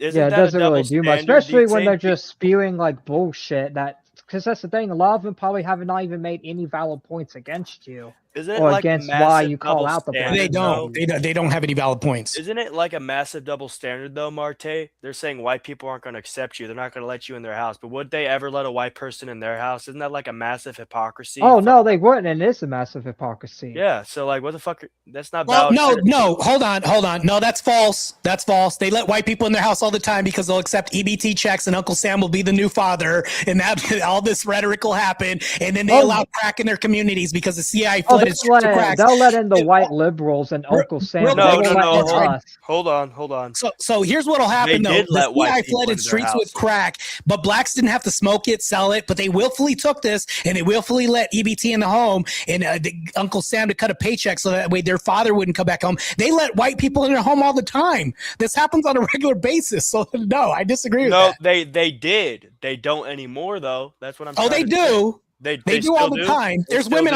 on TikTok saying, I got $3,000 worth of food in this run and I have to do a day of work in my life the whole time. It's crazy. Look, here's the right answer. They only let the white man in if the white man's doing something for them. Right, but that proves my point. They let the white man in their house all the time. That's hypocritical when they can say, well, they're not going to let you in their house, but you let him in their house all the time through government assistance and everything else. It's so crazy. In fact, you rely on the white man too, but you say the white man's evil, but it's like, why do you rely on him then? Yeah, they do. And it's just cope. It's just massive cope because people don't have work ethic in this community. They don't want to work hard because they feel like because I suffered 200 years ago, why should I suffer anymore? So they sit in their laurels hoping that they get a handout, thinking that that would be the reparations instead of the money from that reparations. They take EBT as a form of reparations and everything else, and it's stupid. So when we talk about blacks getting reparations, you've been getting EBT for how long? We burn down cities because you're mad because George Floyd costing taxpayers thousands of dollars to every other race has to pay for your crimes and scandals. How long you're going to actually brought up the exact amount that Planned Parenthood for free? Even if we did give black people reparations, the damage they have caused has outweighed what they would get, right? So they'd have to pay I think it was what, $4,000 to each white person. Well, that was an argument that I had. I actually had a debate saying that black people should pay white people reparations because when they move in the neighborhood, property values go down. They cost neighborhoods money. They actually rob white mom and pop stores to the degree to where they have to shut down. All this happens. When you go to Walmart and you say, I want to get some razor blades, it's behind a thick bulletproof plastic barrier. That's not because of white people. And it's like, so now blacks are creating more restrictive communities because of this, costing time, money, effort, and everything. So all this time, all that costs money. So they're costing more people money than anything. Matter of fact, reparations should go the other way. Mm-hmm. Yeah. Because they're the ones actually costing us money, moving into all these neighborhoods, scaring the rich people out of these neighborhoods, turning the rich neighborhoods into poor neighborhoods. It's like they don't understand what they're doing. Well, not just that. When Muslims actually move in the neighborhood, there's also this too. And I know I'm jumping between Islam and blacks because there's an infiltration of black culture and the Muslim religion. When Islamists are taking over New York to some degree, guess where rich people are going to go? They're going to take their money out of New York, just like everybody. When Gavin Newsom's California, all the rich people left. Joe Rogan was like, I'm out of here. Everybody, Elon was like, I'm out of here. They all left and took their money. That's what's going to happen. Right? They went to Austin, Texas, right? Everybody's going to leave, man. Yeah. That place is starting to take over. Yeah, because you're hurting the money. And if you hurt the money, they have to go. They got to go where the money is. I think the worst part about it is because there's a massive issue here too, right? The Nation of Islam is basically trying to infiltrate the black community and turn that into a even bigger mess, right? Black supremacy. Yes, exactly. I don't like to say black supremacy because call it what it is. I mean, that's what it is. Black elitism. It's not supremacy. It's elitism. Well, I would say supremacy because if you ask them, that's really what they're talking about. They want blacks to reign over white people. That's what they want. They're bowing down through reparations and all these other programs and everything else. They want you to apologize for being born white. In fact, they also, you know what they want to do too? By the way. They also want the white man to take care of them for the rest of their life too. I mean, it's the problem with this is elite actually has some modicum of respect with it. With supremacy, there's an overrule in people saying that no, you should bow down. That's the premise. That's the supremast construct that the black community adheres to. I personally don't see the difference anymore because there's basically there used to be a different connotation. I see it as the same thing. It's basically more of a perspective. I don't see it. I think that they're black supremacists. I think that when we say black elite, you can say that there's an elite. There's good with being elite. There's also bad. But when we're talking about race supremacy, that's bad. That's hopefully bad. I mean, yeah, you're absolutely right. Supremacy is bad, but I just don't see a difference between elitism and supremacy. I really think. Hold on. I'll ask you a question, Dan the Man. Yeah. Do you think black culture will ever be elite? What countries are they running from that they built up to where the infrastructure is elite? It's not, well, there's none, but it's kind of it's a perspective thing, right? It's a perspective thing. That's what I'm trying to say. You mean a delusion? Whatever, delusion. Everybody has their own delusion. But what I'm trying to say is like the black supremacists are acting in pretty much the same vein as the elite of like it comes full fucking circle. The people but like here's what I'm trying to say. They want us to bow down to them because of the color of their skin or something we did 200 years ago. And the rich oligarchs who are the elite class, they want us to bow down to their fucking rule. It's literally the same fucking thing. That's why I literally don't see a difference between the two. That's what I'm trying to say.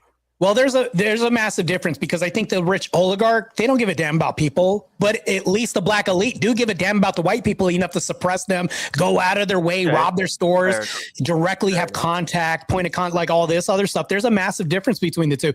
I can be rich enough to where I don't have to look at ants anymore. But people that are low IQ, they look at ants and they look at everything else that's beneath them all the time. They give it attention.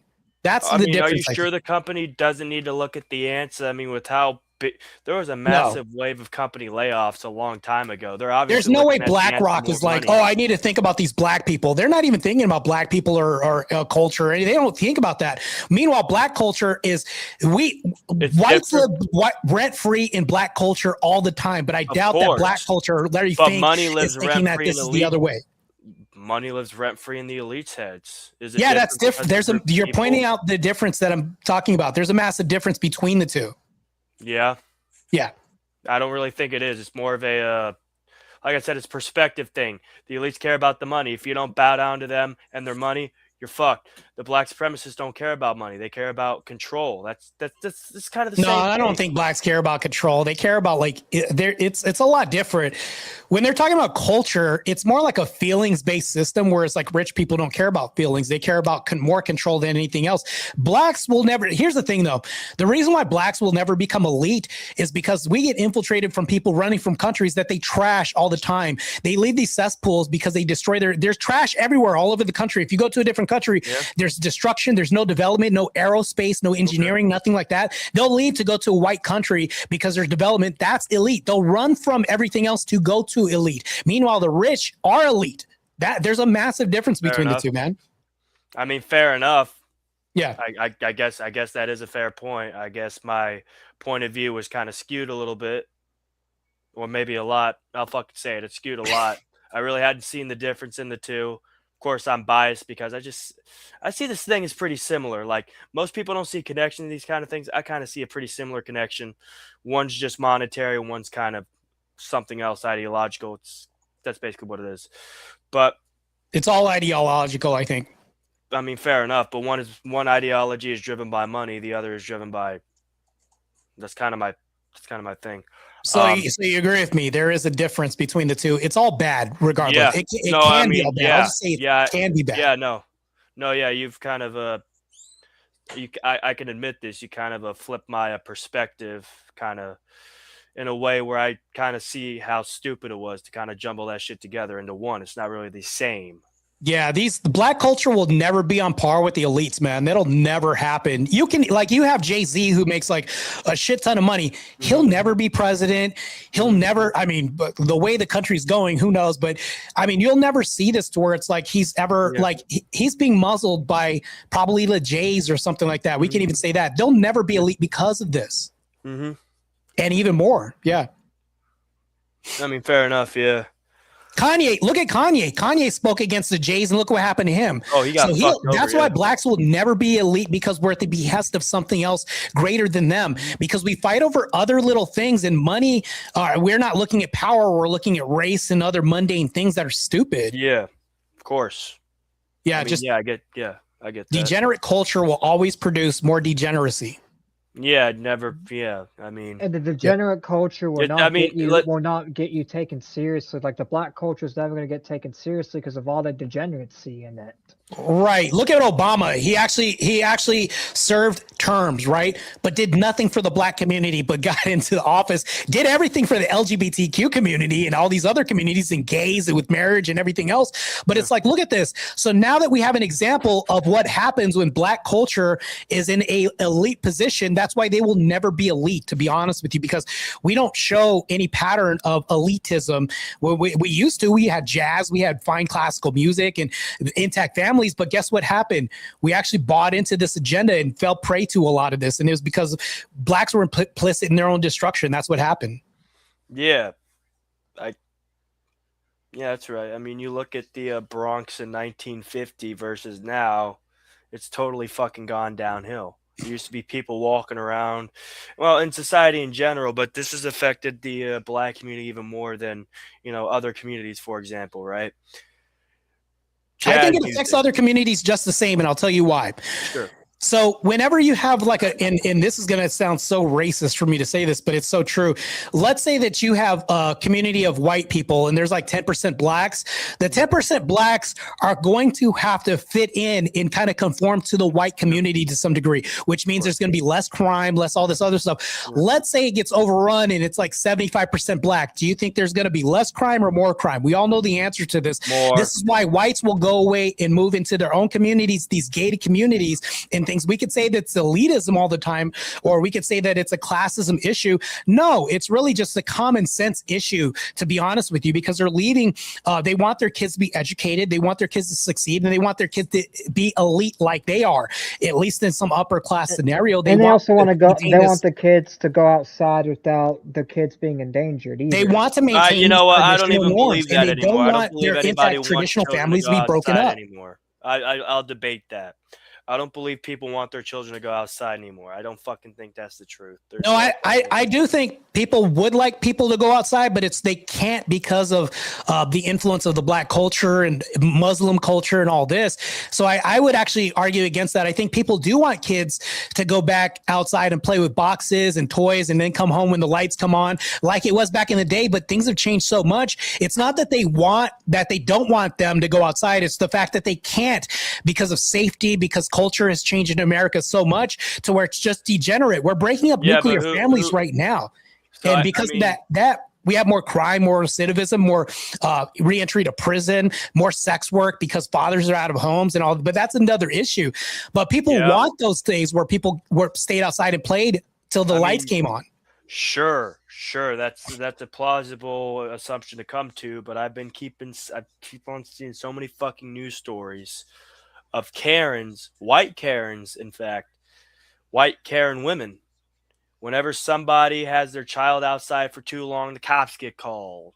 I agree. So many fucking times. And that's why kids can't go outside because of that proves Martae's point of America culture changing because you got all these white Karens changing the culture. I think, and I'm going to say something. I don't care how controversial this sounds. I think they should deport liberal white women. I think that's a major problem in America right now. I think they should deport honestly, white women. Deport liberal white women. I'm going to go even further. White liberal men and white liberal women too. Both of them. They all need to go. All these libtards need to go. Well, I would say the white liberal women first because we now have feminism running rampant through universities and curriculum has changed so much that they're indoctrinating our students. I think the men are probably like the lesser of the issue because these men are pussies, to be honest with you. They're actually the women. We can actually move a lot of them in. We can They loop a can't lot of afford them it for in being with little women weak because a lot of them bitches. act like women. So we might as well just treat them these like men are women. following these liberal men are following these liberal women who are the new men. These women. So when you think about it, these new women that are happening right now, these liberal women, all they are just weak renditions of men in these constructs that we have nowadays. And I think that we should change everything. We should have, like, we have this panel right now, and I'll reiterate back to what I was saying. My whole point: we should get out of these echo chambers and go into their dens of iniquity with vipers and things like that, and battle have these open conversation. But Lord Triton, you said that they run all the time. Keep them running. Keep them on their heels. Keep fighting these people with their agenda. Educate yourself more on history, philosophy, and everything else. And ensue with these debates, clip them, and create more propaganda against their ideology. I think that that's a part of the solution. Yeah, I mean, I have a take over here as well before Jim chimes in. Fuck it. Why can't we deport them all at the same time? If they're ruining America and making us weak and they're ruining our prosperity and chances of it, why can't we just fucking deport them all right fucking now? It's obvious. Well, when I said that, I was kind of trolling, even though it's a nice idea to say that. We have to come up with a real plan and real strategy, and we can't obviously deport them because they're American citizens, sovereign citizens. Okay, so deport one the of the ways that we put can those do this, crazy retards in mental asylums. well, one of these reasons we can do this is actually by countering what they say and not being quiet when they utter these stupid ideologies or delusion. We can get on TikTok and actually battle them and make them look like idiots, and then clip them and then put that content on YouTube and showing our logic, and other people may conform to our ideals because they're fence sitters in the past. Sure. Yeah. Okay. So, speaking of TikTok, how many fucking females are parroting the same fucking thing? Doesn't matter the topic, and more times out of 10, it's about how bad Trump is. I'm gonna have to go for a minute. Okay. I apologize. You're good. No, you're good. I still think that we should deport them, to be honest with you. And then because there's only so far you're going to get with like propaganda, but right now all we have is the propaganda war right now. All we have is what we have to work with until we get to like some deportation, which is like a far cry, I'd say, which is what I dream about. Like, I think that right now we have to contend with our voices because we now have more freedom to speak without being deplatformed than we did in the last administration. Yeah, but the problem is you're too tired. You sound like the booty warrior too. That's crazy. So crazy. The problem is, right, and this is like one of the massive issues, right? It's like we just find out that they sit on TikTok all damn day because they're stay-at-home moms or they're fucking on the public dole. And then there's the guys that go to work, you know, they might be just as liberal, but it's a bunch of crap that they spew because they're unhappy with who they married. But they don't take a little introspection into themselves and say, hey, maybe I'm the problem. No, it can never be them. It has to be everybody else. It has to be everyone else but them. Yeah, but here's the thing, though. This is the solution, Booty Warrior, and I feel like I'm not to repeat myself ad nauseum here, but if we meet these people head on their own turf in these trenches, because there's a few conservatives actually battling with these people on TikTok. I think that if we go into these dens of iniquity, these pits of snake vipers that we're dealing with, and then we have a debate and we just speak in a logical way to where we debunk all their dumbass arguments and we clip that, then put said clip on YouTube, and then that gets a lot of views and we perpetuate this. Somebody at home may change. They may actually say, I'm no longer on the fence anymore. Martae made a lot of sense. And not only was this entertaining, but he's charismatic and he makes a lot of sense. And I also laugh too. Entertainment is a form of getting people off of the fence and turning sides. This is a massive thing. When Rome had gladiators, it was to divert away from politics, mind you. When the government is in ruin and things are bad, as long as people are entertained and well fed, there will never be a civil war. And I'll say that again. But I think right now we have an ideological war right now. And I think right now content is a way to push back. And until we get to some deportation deportation that happens through Karens or whatever that is, I think that right now our due diligence should be to actually clip content. If you actually have the right mindset and you're actually competent in debate or even having conversations like Dan the Man was saying, clip that, put it on the channel, and actually use that for content so that way people can be entertained and change their mind at the same time. Like, you gotta tell the truth with entertainment. Yeah, that's my whole point. Yeah. I'll be right back. And that's the thing too, like if you don't tell the truth, like if you just tell them the truth and you're being like bitch made about it and you're not being entertaining, a lot of people are not going to listen to you because your tone also matters as well. Another way we can do this too, here's another remedy too. If any of you plan on having a family, or if you have a family already right now, when we have parent-teacher conferences, I plan on having a family in the future, you know, things like that. So when we have parent-teacher conferences and things like that happen, and you have somebody come up to you and say, well, we have this book saying in my dad's belly because my dad's pregnant and they're trying to teach us at school, by all means, go to the teachers union and wreck the shit out of that whole teacher, raise up, tear the book in half, do all this, make a spectacle, because there are a lot of people who are silenced and don't speak up. They don't have a lot of balls, guts, and courage, but it just takes one person to influence people in real life. So outside of social media, we can really do this. We can stand up to teachers, and actually we should bring up homeschooling too. Homeschooling should be the mainstay of the day. I think that men should be influenced to go toward jobs which are like blue collar jobs, things like that, that you don't need degrees for, which are high paying, mind you. I'm in school to be a diesel tech. It's going to pay really well. In order to support a nuclear family and a stay-at-home mom, I think it starts from home. And I think that if we can re-incentivize our kids to turn out to be better people, we can then change the future for our population that's going to hopefully doesn't turn into a Muslim nation 60 years from now. Also, another thing that we're working on to actually do that is me, Dan, and Gabriel are doing this thing called March for America, where we are marching from Jacksonville, Florida, all the way to DC, just so we can, you know, talk about the homelessness crisis that's going on, the foreign wars, and everything that's just going on, and we're protesting against all that, and we're going straight up to DC with speeches to speak straightly to them, the people that need to hear it. Wait, Lord Triton, are you serious right now? Yeah, we're having a protest January 2nd. Okay, so January 2nd, I have questions now. Did you notify like local news media? Did you notify? We notified congressional representatives. Besides that, I would like let the media know or somebody know, because representatives can be silent because there may be people in their pocket, you know, things like that. So yeah, I know the media may be just the same, but I would let people know this. The more people, because people leak all the time, leaky lip sync ships all the time. But it's like you may have a detractor on a liberal station. It's like, hey, I'm just going to pick this up. They're going to fail anyways, but I'm going to do a segment on it. You know, things like that might happen. So try to get the word out more. So that way you don't do this for nothing. That's what I'm saying.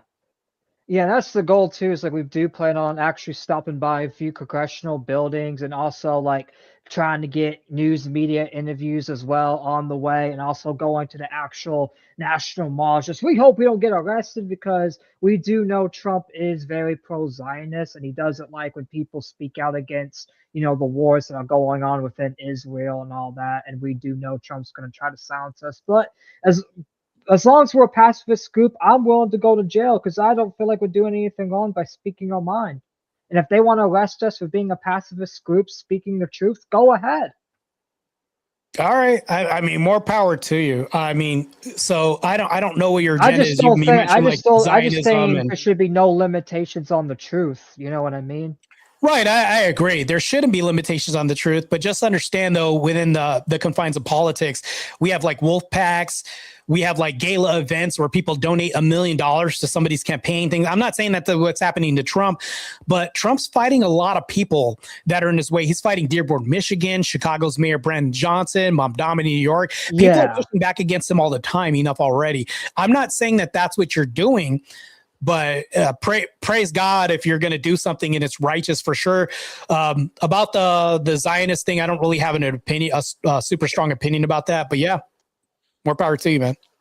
And I also want to make sure too that America stays as like a Christian country, and that people are not also wrongfully prosecuted by the law, and that the FBI also needs to handle shootings. I feel like the FBI is fucking up a lot too, like the Brown University shooting they fucked up on. They got the wrong guy. They don't even have the right suspect that they had on the video. Like they're fucking up a lot of the shootings. Charlie Kirk, for example, too. We didn't even get an answer on Tyler Robinson until his father turned him in a week later. They were arresting innocent people left and right over the Charlie Kirk thing, saying, "Oh, we got the guy. Oh, wait, no, we let him go. Oh, wait, no, we got the guy." I feel like Kash Patel needs to be fired because he's not doing his job right. And I feel like the FBI needs to be reformed and actually do their job. Like a lot of these politicians that are in office need to do the fucking job. They need to be put what they're put there for, and I feel like they need to be putting America first. I think they put a lot of foreign nations first, and that it's not just the Zionists that they put first. The liberals put the Muslim nations first. They put Iran first. They put the Muslims are putting the liberals first. Yeah, it's the other way around. Yeah, they are putting them first, but these liberals are putting first, not putting America first. They're just putting their own agendas first, and they don't give a fuck about the people. Yeah, well, there's going to be a subversion, but just understand when it comes to Kash Patel, things like that, there's also going to be subversion too that we may not know about. Like you can go up there and run a tirade about Kash Patel and how he's handling the situation, everything else like that. Meanwhile, I forgot what's his name. He's stepping down, but the reason why I think he's stepping down is because maybe he saw something with the Epstein files that was like really bad, and he probably regrets that. Bongino, that's his name. Oh no, the other, yeah. Bongino stepping down because of that, but also not to mention that, but there's a lot that's happening right now. I think the problem that I see, and I'm not telling you what to do, and I'm not like policing your movement or anything. No, I know. You're just giving your opinion, and that's totally fun. That's why I like having conversations because. But this is what I'm saying, though, Lord Triton. That's a very distinct name, by the way, too. So, but here's what I'll say, though, is that when you're talking about these issues, I would try to be more concise about that instead of like scattershotting issues when you go up there. That's what I would do, because they're like, oh, he's got like 50 complaints and we got to which one do we address? It's like I would be more concise as far as like what's a theme. I get that, but the problem is there's just so many issues going on at once. It's hard to be concise when there's so many issues that I care about, and it's right. Like, but do you think it's easier or harder for them? I see this as like a one-time thing to go to DC and speak my mind in front of like millions of people potentially. It's like, well, why not at least get all the issues that I care about out there that I feel like the government needs to fix? Well, Lord Triton, let's say that you and I were going to have a conversation. You're like, I got to bring 50 issues to Martae, and he's only got one day. Do you think we would cover all 50? Like this? Oh no! And it would be a honestly, we're covering like, we're covering three main issues. The main issues. Okay, that sounds okay. All right, there we go. So now the three main issues are homelessness, National Guard not getting paid, and then the foreign wars. I got no quarrel with that. Okay, sounds good. It's just the other things are kind of just like added in, but the three main issues are foreign wars, and I feel like Kash Patel's kind of has an example of foreign wars because he's, instead of doing his job, he's always on the news bitching about, we need to support Israel, guys. We need to support Israel, and all these officials rather support these foreign wars than actually handle issues at home, and I feel like that's not fair. And also, I may not name Kash Patel like on my speech when I go up there, but we have a whole speech like getting written that I'm basically going to be speaking out on the foreign war issue and the homelessness and all that when I get up there. Well, I'm not the biggest Kash supporter, by the way, but hey, I'm glad this administration is in charge instead of Kamala. Oh, no, 100%. And that's the thing, too. A lot of people, like, just because I criticize MAGA, a lot of people have this mistake that, oh, you are a Democrat. Yeah, you support Kamala. It's like, no, I'm actually was pro-MAGA at one point, and I still am a registered Republican. I still am a conservative. I just disagree with MAGA personally because of me, not because of the lefty liberals. In fact, I still disagree with them more. Because the lefty liberals do not align with my values. No, that's fair. And I feel like a lot of stuff MAGA's doing lately, 2025, regarding the foreign wars, the Zionism, and all that, they don't align with my personal values. And that's why I've been speaking out against MAGA, because MAGA doesn't align with me personally. And I feel like I have a right to speak out when I feel something's wrong. You know, it's funny, not to sidetrack, but it's funny that your image is a crow. Crows are one of the most intelligent species of birds out there. They'll actually remember your face for like, so that way, like the next generation is actually diving for your head when you're walking on the sidewalk, things like this. They'll repeatedly attack people. They can actually make human sounds as well, too, mirror sounds that we make, things like this. Oh, yeah, I intelligent know. species, by the way. Yeah, crows and ravens both are really intelligent. Yeah, species. ravens. Yes, ravens especially. Yes. In fact, this podcast is called the Raven Cast. Just yeah, you know, crows. Like You should never throw a rock at a raven or crow because that thing will dive bomb your head. They will attack you and they'll make sure you're finished. They do not leave you alive. They don't play around. I mean, they're going to annoy you and they're going to draw blood maybe, but I don't know if they'll finish you. But yeah, it'll be bad. It depends how bad you piss them off. Yeah, maybe, yeah. Well, but that's the thing though, is like, if we're talking politics, I think there's a lot that needs to change. But I think that right now at the bottom of this, I'm a low rung person, right? I've only got like 22,555 people on my channel as far as subscribers, trying to get to 3,000. I think I will, even though I got demonetized. I think we should still push forward with this movement for traditional families, for stay-at-home moms, for dads to actually get off their laurels and make more money. And this isn't me telling men to bro harder. All I'm saying is that you want to emulate Christ and he was a carpenter, right? Blue collar job. This was a tradesman job. Like, so it's like if men go into trades more and say, screw this university that's going to be a ripoff as far as like gender studies degrees and all this other stuff, and men get into infrastructure jobs, things like this, and actually climb the ladder of the structure within these jobs, I think that we'll be doing great. I think that there's an agenda out there to tell men that they're lesser than. We should fight that. That's why we gave people like Andrew Tate power. Liberals gave Andrew Tate more power than anything else. But if we're talking about this, I think that our voices should be pronounced in their chambers of echoes, like their liberal chambers. That's why I'm going to do more infiltrations and more invasions and raids onto liberal platforms. That's what I plan on doing. There's a guy named Wick who's extremely liberal. I'm going to crash his panel, Tom Foolery's panel, all these other panels, and maybe they'll boot me, maybe not. And I'm going to try to get into like the realms of TikTok more and do that because it's actually fun wrecking these liberals. I love it. Mm-hmm. And in fact, I plan on doing the same thing too, especially once I get my protest movement out more and I get to DC. Once I get to DC and I get done with DC and I get back, I'm going to start debating not just liberals, but MAGA people too.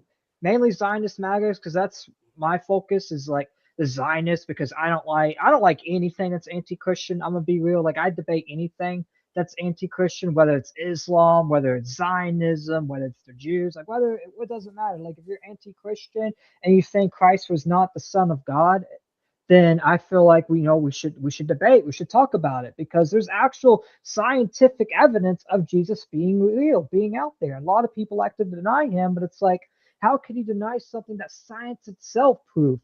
Like, you mean like the Shroud of Turin, the fact that 500 people saw him? Yeah, 500 people saw him, and he was written outside of the Bible. Like I can go even on. Did some data research and proved that the moon was actually red and the skies were dark, like the Bible said. Constantine wrote about him. Yeah, like Jesus was a real person, and Jesus also did rose from the dead. And he is for the Son of God. A lot of people want to say, no, he's fake. He's just a myth. He's a false prophet. But it's like, how did he have all these powers then? How did he rise from the dead if he's just a false prophet? I don't see any other false prophet rising from the dead. Did Muhammad rise from the dead? No, he didn't. I mean, a lot of these things are easy to debunk, to be honest with you. They're easy to talk, and it's just a simple conversation. Mind you, Lord Triton, like when I talk to people, I don't get into like these emotional back and forths with people. I just try to have a conversation. Mind you, when I do talk to Muslims and people like that, I'm going to have a debate with a Muslim on the 13th.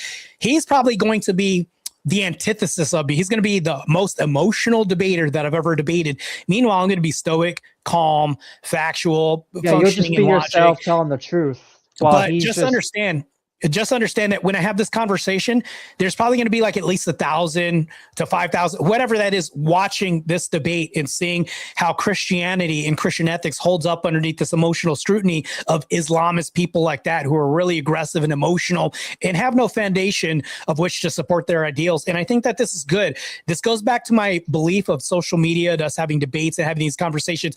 So here's what I would do, Lord Triton. I don't know if you've ever done this, but I would document the whole journey and make like a mini documentary or do something about, like, because you can't just be walking and then, like, do you have a film crew? Do you have somebody filming some stops along the way? What, like, how are you going to do this?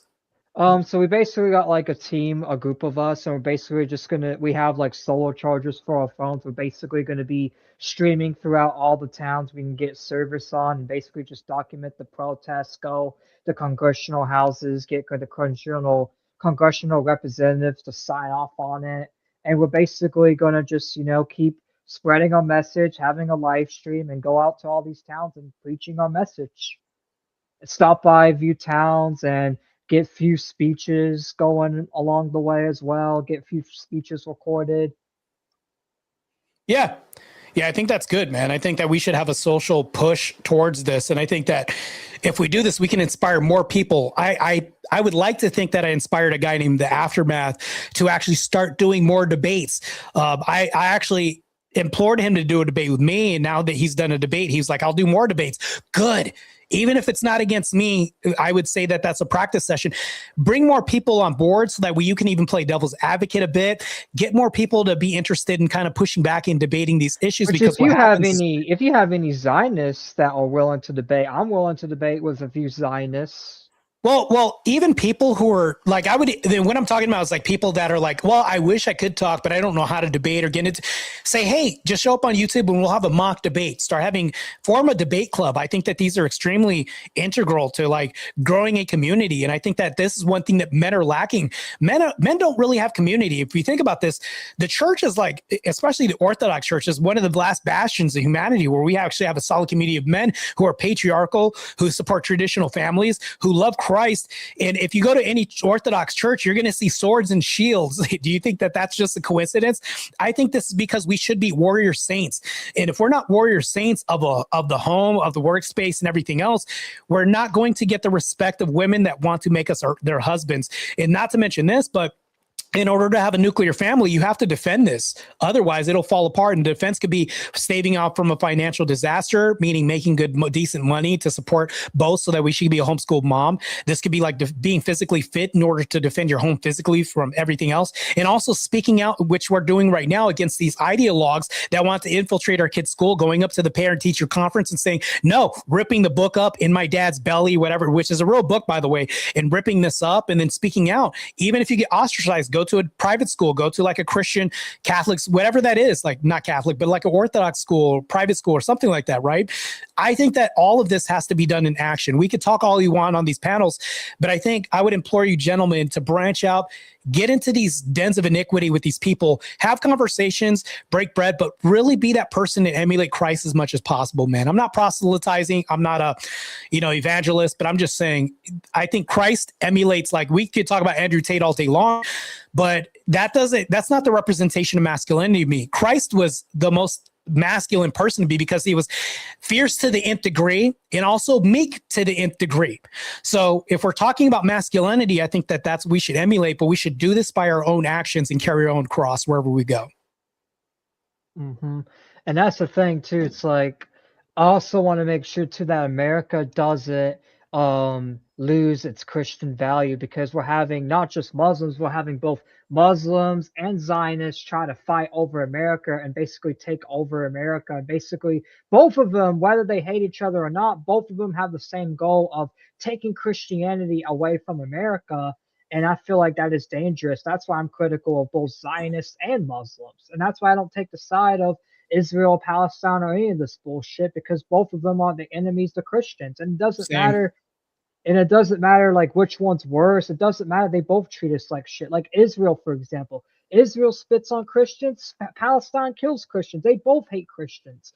They both don't like Christians. And that's why I'm not going to side with Palestine or Israel, because they both are a threat to Christianity. They both want to wipe out Christianity. In Nigeria, too, Israel likes to pretend, oh, we care about the genocide, but you do know Israel's been funding the Nigerian government so the Nigerian government can do the genocide. Because Nigerian government's the one doing the genocide. Because President Bola likes to pretend, oh, there's nothing going on, guys. No, he's only saying it because he's involved in it. In fact, I talked to Chuddy about this a lot. Like that, the Prime Minister of Nigeria is shady as fuck. He's literally a shady motherfucker. He works with both Zionists and Muslims, and he hates Christianity. That's why he's been delaying all these searches and all that. And I feel like both Zionists and Muslims will work together to take out Christianity, as we see in Nigeria. I think they work in tandem. I don't think they work together. I do think you're onto something now, but that's the thing though, is I think that we're on the right path right now, us meeting as a community and as a group. Even on this panel right now, people can be watching us right now and say, well, we need to have our own panel and talk about this. One thing I would guard against is having more echo chambers. We've got enough of those. One thing, and I'll keep reiterating throughout this conversation, is branch out and Duke. Like, you've ever seen The Matrix? You've seen The Matrix, right, Lord Triton? Yeah, I've seen The Matrix a little bit. So I went to Threads, and I remember there was like literally 5,000 comments underneath something like I was putting, we should have nuclear families in a patriarchal structure at all costs, no matter what. And somebody said, what do you mean all costs? And like literally 5,000 liberals were like right underneath, like, and I was like debating all these people. Like Neo was battling like 1,000 Agent Smiths, and I'm like texting, because it's a text app, and I'm like texting all these people. And this is like right before I broke out and started doing debates, and I'm like literally debating like 5,000 liberals. Like, maybe this is a bit hyperbole, but it's a lot of liberals. It's a cesspool out there. But I think that if you go on these platforms, and you're just going to get better at your rhetoric. You're going to get better at logic. Educate yourself more on the history of Christianity, on the saints, whatever that is. I don't know what denomination you are, but here's the thing, though. I would educate myself a little bit more, and then you're going to get better doing debates. The more L's you take, the more lessons you're going to take, and it's just fun, man. And you're going to have a ball doing it. And your emotional standpoint, as far as how you're affected by their insults and stuff, your skin's just going to get thicker, and you're going to be better at taking all this. And yeah, you'll be able to actually become a better podcaster. And one thing too is, like, I want to say, just for like the new audience that's watching from your platform, maybe people that are watching on my platform that don't really know like what Ravencast is. He's like, yeah, I have a panel, but it's like at the end of the day, it's like all opinions are welcome. Just because I have a lot of people on here and some of us may agree, some of us disagree, doesn't mean it's a hug box. Like, anyone that is welcome. In fact, I'm willing to schedule debates with people. If people want to debate with me on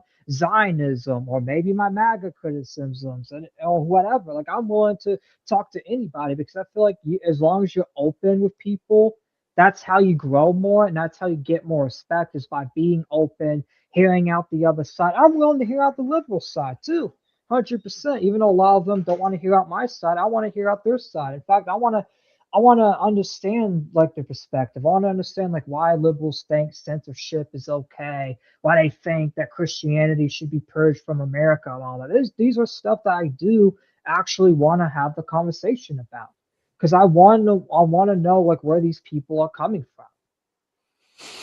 Yeah, it's crazy, but I think that it'll always exist no matter what. We're always going to have evil, and that's what I think Islam is. It's just evil, and I think liberalism is evil. You can't have rain without sunshine. You can't have darkness without light. In order for us to actually have glory over anything, I think there has to be like an opponent or something for us to beat. Otherwise, we just turn into automatons and robots at the end of the day if nothing exists but good. But we'll always have like an enemy no matter what.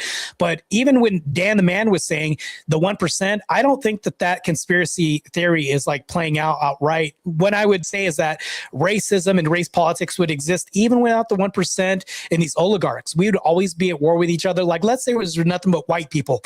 Well, we have skinheads in prisons, and we have Nazis and all this. There's different sex groups and all this other stuff. And whites even separate themselves. So this would always happen at the low levels of anything, even though class is like a major issue. But my thing is like, no matter what, as long as we could see over this, we're following Christ. I think that really matters the most. And bringing back traditional values back to this, I think that's extremely important. If we can argue for this competently and debate these liberals in such a way where they leave and we planted seeds, and maybe we've changed some minds at home. Maybe not that person we're debating, but change minds and hearts at home. The people that are watching these debates in the process of doing that, I think that's good. And that's the thing too. It's like one thing too. It's like you never know who's watching. You never know who's taking it in. It's good to have open conversation because you don't know if you are actually changing people's perspectives or not. I've had, even though I'm a small podcast and a lot of people don't really know who I am because I'm not even like at 500 subs. I've had people message me say, "Hey, you may not know this, but I actually do watch your podcast." And a lot of stuff you say makes sense, and I have a lot of eye opener. In fact, in past debates as well, I got that because people actually see where I'm coming from and they see like the sources I pull up in the arguments, and they also see sometimes like when I do have debates, other person conceding and stuff. And when you see stuff like that, people are like, "Oh, okay, this guy actually knows what he's talking about." Yeah. Yeah, good stuff. I don't know if were you just saying you've seen my podcast or seen some of my debates? I've seen some of your debates. I've done debates myself before in the past in the drama community as well. And I've also done some other like Discord debates within like with Zionists and other people that were pro-Israel and all that. So I've done debates, but my main process of like content has been just covering stuff because I'm not going to lie, a lot of people I try to debate run away. They're like, "Oh, I don't want to talk to you. You seem like bad faith." And I'm like, "How am I bad faith when I'm wanting a conversation?" Well, I have an answer for you. This is how you do it. What you do is you go to liberal platforms and you just have a strong enough topic.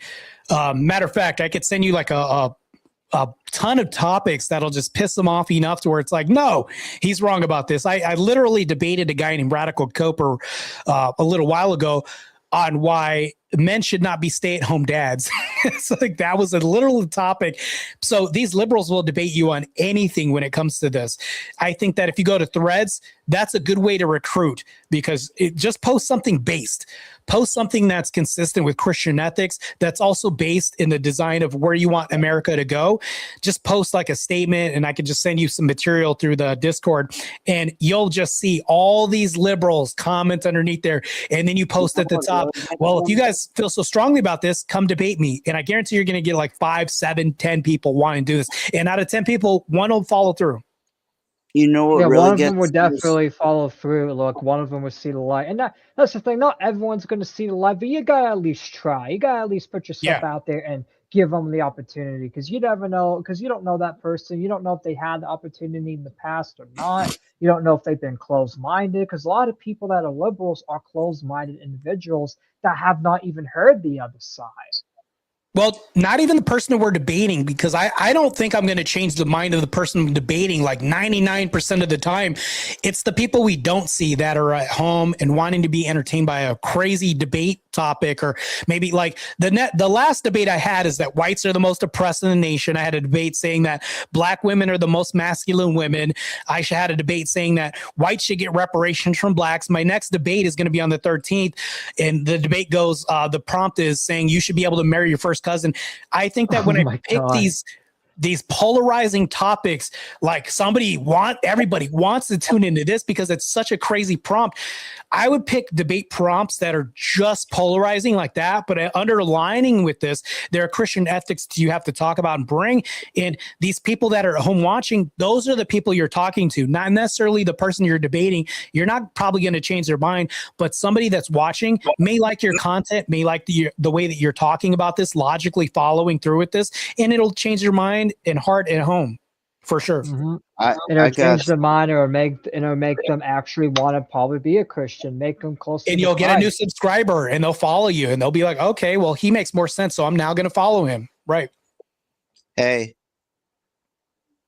And that's kind of what Nick. I mean, that's kind of what Nick Fuentes does. Because I've seen him debate. I've seen him debate with Dean Withers, and all he was just logical and funny. And a lot of people that didn't know Nick were like, you know what, this guy's cool. He just destroyed this leftist. Let's go follow Nick. Let's go, see what he's about. And ever since that debate, he's been going on Tucker Carlson and more interviews and debates. And a lot more people have been subscribing to Nick's ideology because Nick's cooking people like Piers Morgan and other people that have platforms of people that hate him. Because Nick's actually changed a lot of haters, including myself. Like, he changed me because I used to be pro MAGA and anti Nick like last year. But then I kind of started watching Nick more and opening my mind up a little bit. I'm like, he's kind of right about the Zionists. He's kind of right about these people controlling our country. And he's kind of right about MAGA. And that's why I flipped on MAGA, because Nick made more sense than a lot of the MAGA people he's debating. In fact, a lot of the MAGA people ran from Nick, like Charlie Kirk,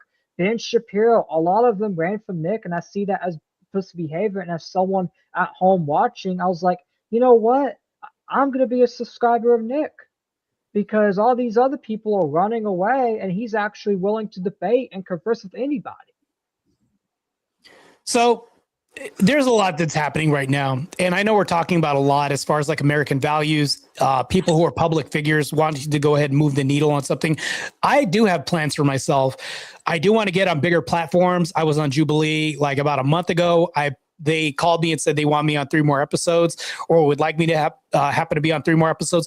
I think that this is good. I think that not only this, but I do want to get better as a debater. I'm not like an S-tier debater like Andrew Wilson or, any of these other people, but I do want to get better. I've debated people like Destiny. I've debated people like, who like, there's a bunch of people that I like to debate too. Chuck, Charlie, the person that he debated, I debated her twice.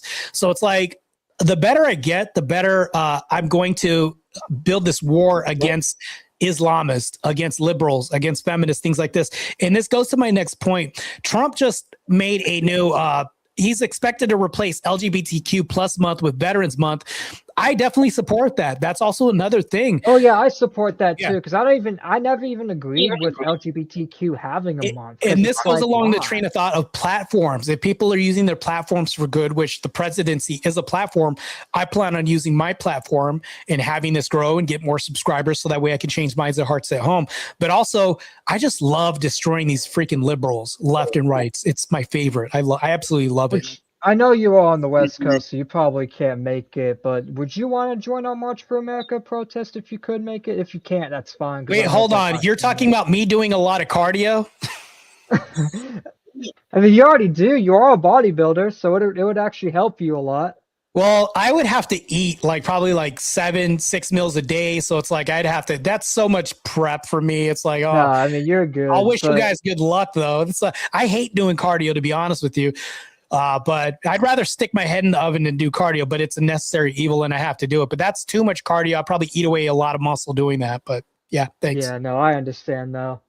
That's understandable. Excuse me. Go ahead, Booty Warrior. It's so funny I have to say that name.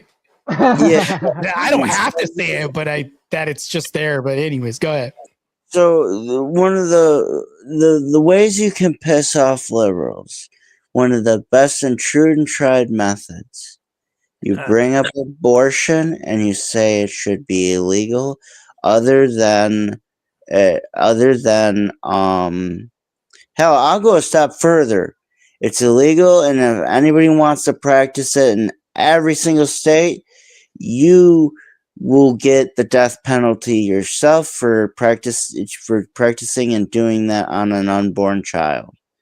Now, if the female has been raped, well, I would stay away from those words right there. The grape, I would say grape instead, and grape, baby deletion, all that stuff. Yeah, baby deletion, whatever you want to call it. I'm like trying not to get demonetized even.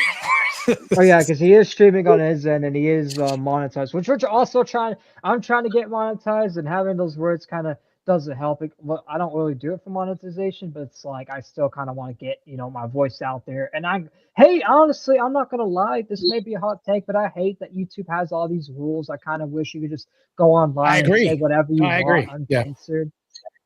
But these are just YouTube's gay rules, unfortunately. Anyways, if a female is raped, or if she's gonna die while having the baby, but even then they can, usually save both lives, right?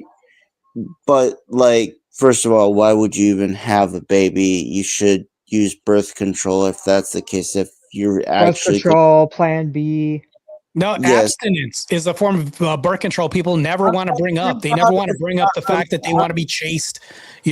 People don't like this. Just means that you can have all the mistakes and just delete your mistakes that you have. Life doesn't work out like this. So this means like you can't vet your men. Like now, I guarantee if we just deleted like birth control except for abstinence, women and men would make more be more decisive on who they lay down with. I think this is extremely integral, and I think that this is the way that we need America to move. But in order to have this conversation, there are far more ways to piss liberals off than that, and I could name like 5 off the top of my head, other than like doing that. But I would say I think America should be like a more Christian nation. I think we should have the Bible back in schools. Tell me we can't.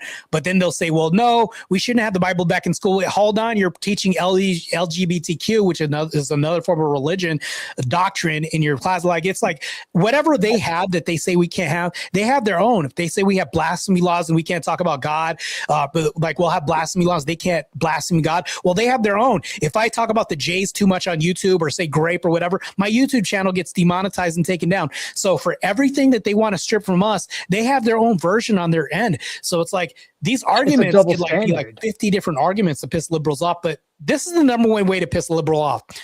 Just show up.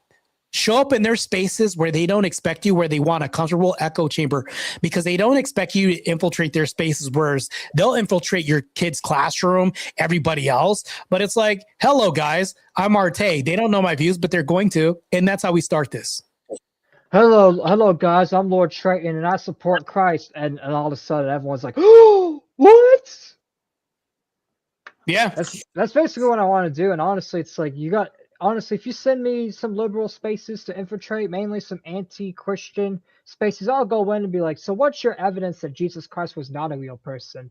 And they'll be like, well, it's scientifically proven. It's like, how? You know, your stupid science actually proves that Christ exists, right? You know, Christ is reality. He ain't fiction like you liberals keep claiming he is. Well, I would never... I wouldn't do an inquiry like that. How I would start this is I would get into their channels, and I'd be like, they'd ask you, they'd say, what's your age, pronouns, and all this other stuff. And I'd say this and that or whatever. And I'd say, hey, I'd like to talk about the prompt or whatever the prompt is. I'd say, hey, what are we discussing here? No, whatever the prompt is, but I'm talking about just like prompts that are like anti-Christian, like liberal, because I've seen some liberal streams like basically shitting on Christ, debunking it, and it's like, well, why not go debate these people and tell them they're wrong? Basically, you know, that's why I see it. Well, I would say try to listen as much as you talk. And this is what I would do. I would listen to them and just be like, oh, okay. And then I'd say, well, why do you believe that? This is like way more powerful to ask questions, because questions they view as attacks. Like, I wouldn't say, well, why do you think Jesus is fake? Instead of saying something like that, I would say, well, so you do believe Jesus is fake? Okay, cool. That's your belief. How did you come to that conclusion? I'm just curious to find out how you came to that conclusion. Try to delve more into their worldview, how they arrived at these conclusions. I think that that's a great way to doing that, because if you ask them, well, why do you think this and that or whatever, all of a sudden they're on the defense, and now all of a sudden they're guarded. It's like, no, I want to know more about your worldview. You basically just want to make it. You don't want to put them on a defense right away. You just want to come in like casual. And like, yeah, so, just say, hey, why do you think that way? That's interesting. Why do you think that way? Like, why do you think like what made you? How did you arrive to this conclusion? Yeah. Hell, I was banned off of a server, Discord server, because it was a left-leaning like debate server. I didn't know it at the time. I thought it was just, you know. I asked so how it went down is I got on a panel, right? This is a while back, and I'm sitting there debating people, and they let on a trans. This was like right at the start when Obama got in, you know, stuff like that, when things were starting to go downhill, right? Anyways, so they were debating. I was still kind of unsure. Well, what happened was I got their pronouns wrong, right? Instead of me asking, what do you go by? I said, well, her opinion was wrong. And it was apparently a female trying to be a guy.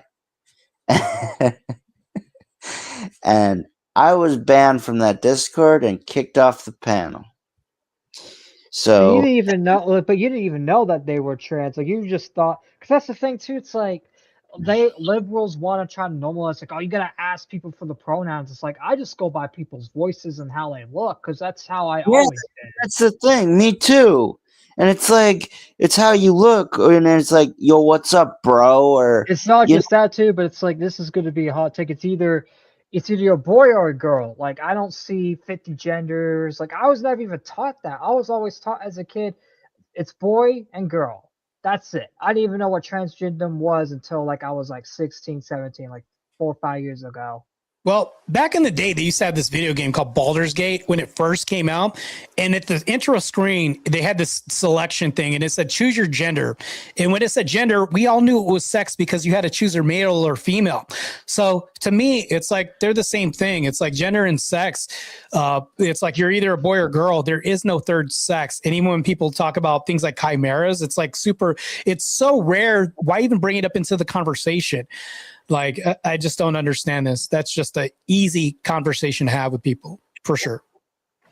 Yeah, so I do get how you can talk to these people, but like what you said, it gets under their skin for just being normal. So what made you decide to do like debating content, and how long have you done debating content for? Well, I was doing interviews as a pro athlete and people wanted to have me. They were like, oh, you're training for the Texas Pro or the New York Pro or Chicago Pro or the Europa, or, and there's like people from the Czech Republic I'm competing against. There's a guy from Italy, Niger that shows up, Brazil, people from Canada come here and compete all the time. But it's like, here's the thing though, when they're interviewing me, I get bored with sports talk. And I'll be honest with you, I'm an outlier. I'm a pro athlete that's not into sports. It's weird, right?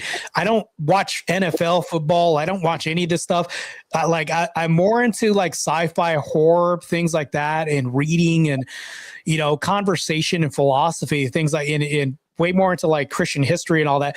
Like, so when I get in these podcasts, like this diverts into conversations like when you're dieting, do you ever get pissed off when you're dating somebody and this happens and they bring up conversations? That's what like really gets me talking. And then we get into debates about this. I got a call from another podcast and they were like, that turned out to be a crazy debate and you destroyed that person's thought process and how he thinks dating and bodybuilding go to like all this other stuff. And they're like, we don't want to talk about sports. We just want you on our podcast to talk about that. Next thing you know, I showed up on different people's couches doing podcasts, talking about relationship dynamics, things like this in my own belief system. This is like way before I got into Christianity and leads me into getting into Orthodoxy, to where they were both happened at the same time. I saw this guy on the Whatever podcast and I was like, wow, who is this guy? He just looks like the average 9-to-5 blue collar worker person. And it was Andrew Wilson. And I was listening to him. Not only was he entertaining and charismatic, but I was like, all right, I guess I'll pay attention. And the only reason why I watched the Whatever podcast was for him. And then that's it. And then I found out this guy was like an Orthodox Christian. I was like, what is Orthodox? And I started doing my research, doing this. So debate and getting into Orthodoxy came hand in hand because I just knew that I grew up from a Christian upbringing, but I knew that I wasn't a yes man. I said no when I disagreed to a lot of things. And I did this growing up. And next thing you know, somebody was like, you should be a lawyer. You should get into debates, all this. And I just ignored this. I was like, well, I just disagree with a lot of things and I just want to hear the truth. Next thing you know, I started doing more podcasts and I became one of Andrew's trainers at the time, or the trainer of Andrew Wilson. And I started inquiring about debates and inquiring about Orthodoxy. And now all of a sudden I just came back into following Christ. And now I'm debating liberals, secularists, feminists, and apparently now Muslims now too. And all this is great. And that's how I got into debate, man. Nice. And honestly, it's like, that's how I be kind of getting into debates a little bit. I kind of do, like 2026 especially. I kind of want to get into more debates because I always like, even I question my own religion sometimes. I question like some mainly like Catholic teachings, like when they say, oh, just because someone's not Christian, that means they got to go to hell. It's like, and I speak up to my family. I'm like, I don't believe in this. And I don't even think the actual Bible states this. So why are you guys stating it, And that's why I be getting into debates, because I feel like a lot of people that try to spread the truth get it wrong. And it's like, I want to be the one that actually spreads the truth the right way and actually doesn't go against my own teachings like a lot of people do, because there's a lot of people on our side that do be hypocritical, that do get stuff wrong, and it makes us look bad. And that's why I feel like we need to call out the other side and people on our own side that get stuff wrong and act like the people that we're trying to go against. Yeah, I think a lot of this is just, and people say common sense when really it's not that common. I mean, if you talk about common, liberals think they have common sense. Feminists and a lot of Karens out there think they have common sense. And really, common sense isn't that common. I think that if we're out here and we have these ideas, now they're radical. Where as far as like talking about a nuclear family was like normal. They were like, yeah, so what? But now if you're talking about dads working and making a lot of money and moms staying home and educating their kids, that's radical now, which was like 20 years ago, it wasn't radical. Things have changed so much to the spectrum of like social relations and our ideals for family and raising kids so much that to say these things get you banned and kicked out of platforms and TikTok and all this other stuff so much. It's like, no, we should revert things back to where they used to be, more based and more Christian, like a foundation of Christian ethics. I think we should head toward that direction by having these conversations on their panels and push back. Mm-hmm. And that's the thing too. It's like in order for you to push back, like that's another thing too. If you push back to all these people all the time and you show that you'll debate anytime, anywhere, it puts more credibility on you as a podcaster, and it gets more people to want to listen to you because you are someone that actually doesn't back down and you stand to your beliefs. And if you're wrong, you just got to admit you're wrong. And number one thing a lot of debaters should not do, even if they are wrong, and I know this may be hot and some people in the audiences may disagree with this, but you should never, ever, ever apologize for a stance you have, even if you are in the wrong, because a lot of people will use that as weakness. You just got to say, hey, I was wrong. Move on. You don't have to say, I'm sorry. I'll push back against that. So if a liberal is wrong about deleting babies, I think they should apologize. I'm talking about that. I'm talking about us. Right, but I'm saying even us, like I think that if somebody says, well, I wasn't a Trinitarian, I apologize. Yeah, now I'm a Trinitarian. I don't think there's anything wrong with that. Yeah, but it's like humility is good. My point's like I know, but it's like you don't want to apologize to the liberals because they're not good faith. Like you never apologize to people that are not in good faith because they don't even give a fuck about your apology. They're just going to use it against you. Yeah, but do you understand people emulate people? Like if I see somebody and I say, hey, what's going on? They're going to be empathetic and have their eyebrows raised when they see me too, because people mirror people all the time. If I shake your hand with a strong handshake, you might like mirror me back and shake it strong because it's like, damn, I might as well like meet him in the middle where he's at. People meet, like this is a subconscious thing that human beings do. We meet each other in the middle all the time. Like I'll smile and then somebody else will smile because I'm smiling. But this is what they do. I think that if I tell a liberal, hey, I'm wrong, I was wrong about this version of my stance, I never thought about it that way, they may be more inclined to change their stance because I was able to do that. I think that people mirror other people. So I think that if it's justified, and you can make a justification for doing that, people can then see that and they can be like, well, I guess he's not that bad after all. I think it's a good thing sometimes if it's justified. Mm-hmm. And that's the thing. It's like I understand where you're coming from, but it's just like I just don't want to give like I just don't want to. I feel like it makes you look weak. Like if you're actually wrong about something and you're genuinely apologizing, I feel like that's fine. But I feel like you should just never apologize to someone, especially if you don't think you're in the wrong at all. Like depends on what it is in the context. Like if you and I, Lord Triton, like let's say I'm at a bar with you, and some guy starts a fight with you. Oh, I'm probably going to help jump and beat his ass. But then we find out you're in the wrong. I'm not going to correct you and call you out in front of those people. On the ride back home, you're probably going to get an earful and be like, bro, why the like you're a dumbass back there. Oh, no, yeah, no, I would apologize. Like real life situations, I always do apologize because it's the right thing to. I'm just talking about like on internet, like with internet debates, mainly with libtards. It's like they like every time liberals like, oh, you need to apologize for this. They don't want you to actually apologize. They just want to get that on the record so they can use it against you in the future, even when you are in the right. You know what I mean? Yeah, I can see that happening. Yeah, for sure. I know that there's going to be a lot of bad faith liberals out there, but you always want to be firm, fair, and consistent. That's my whole point is like, if you're firm, fair, and consistent, like we want them to embody what we have. In order for them to embody what we have in the way that we move about our lives and our walk, like we have to display that to them. And how else do we do that? By being consistent with them as we are with other fellow Christians as well, too. Mm-hmm.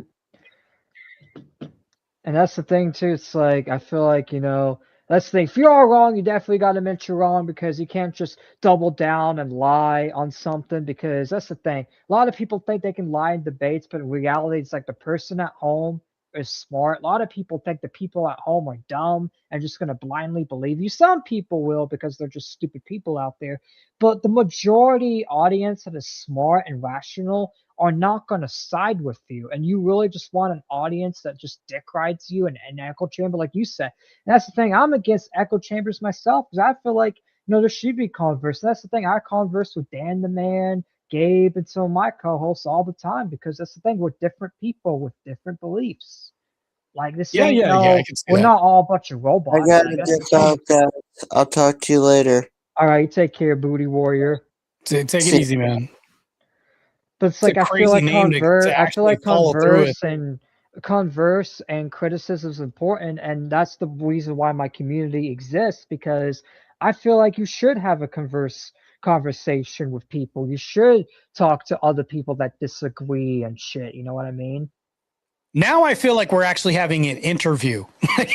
No, I know sometimes like it got off topic with all the panelists, but it's like, I do apologize if it did get, but it's still been fun regardless though. Like, No, it's fine. No, I had a good time. I mean, it's like, if you see me, like if I would kind of push back a little bit on Dan the Man and other people, Booty Warrior, all that stuff. It's like, it's so crazy. I'm saying that name, but it's like, I will push back against their worldviews, but also just understand this is also a test to see if they truly believe in what they believe.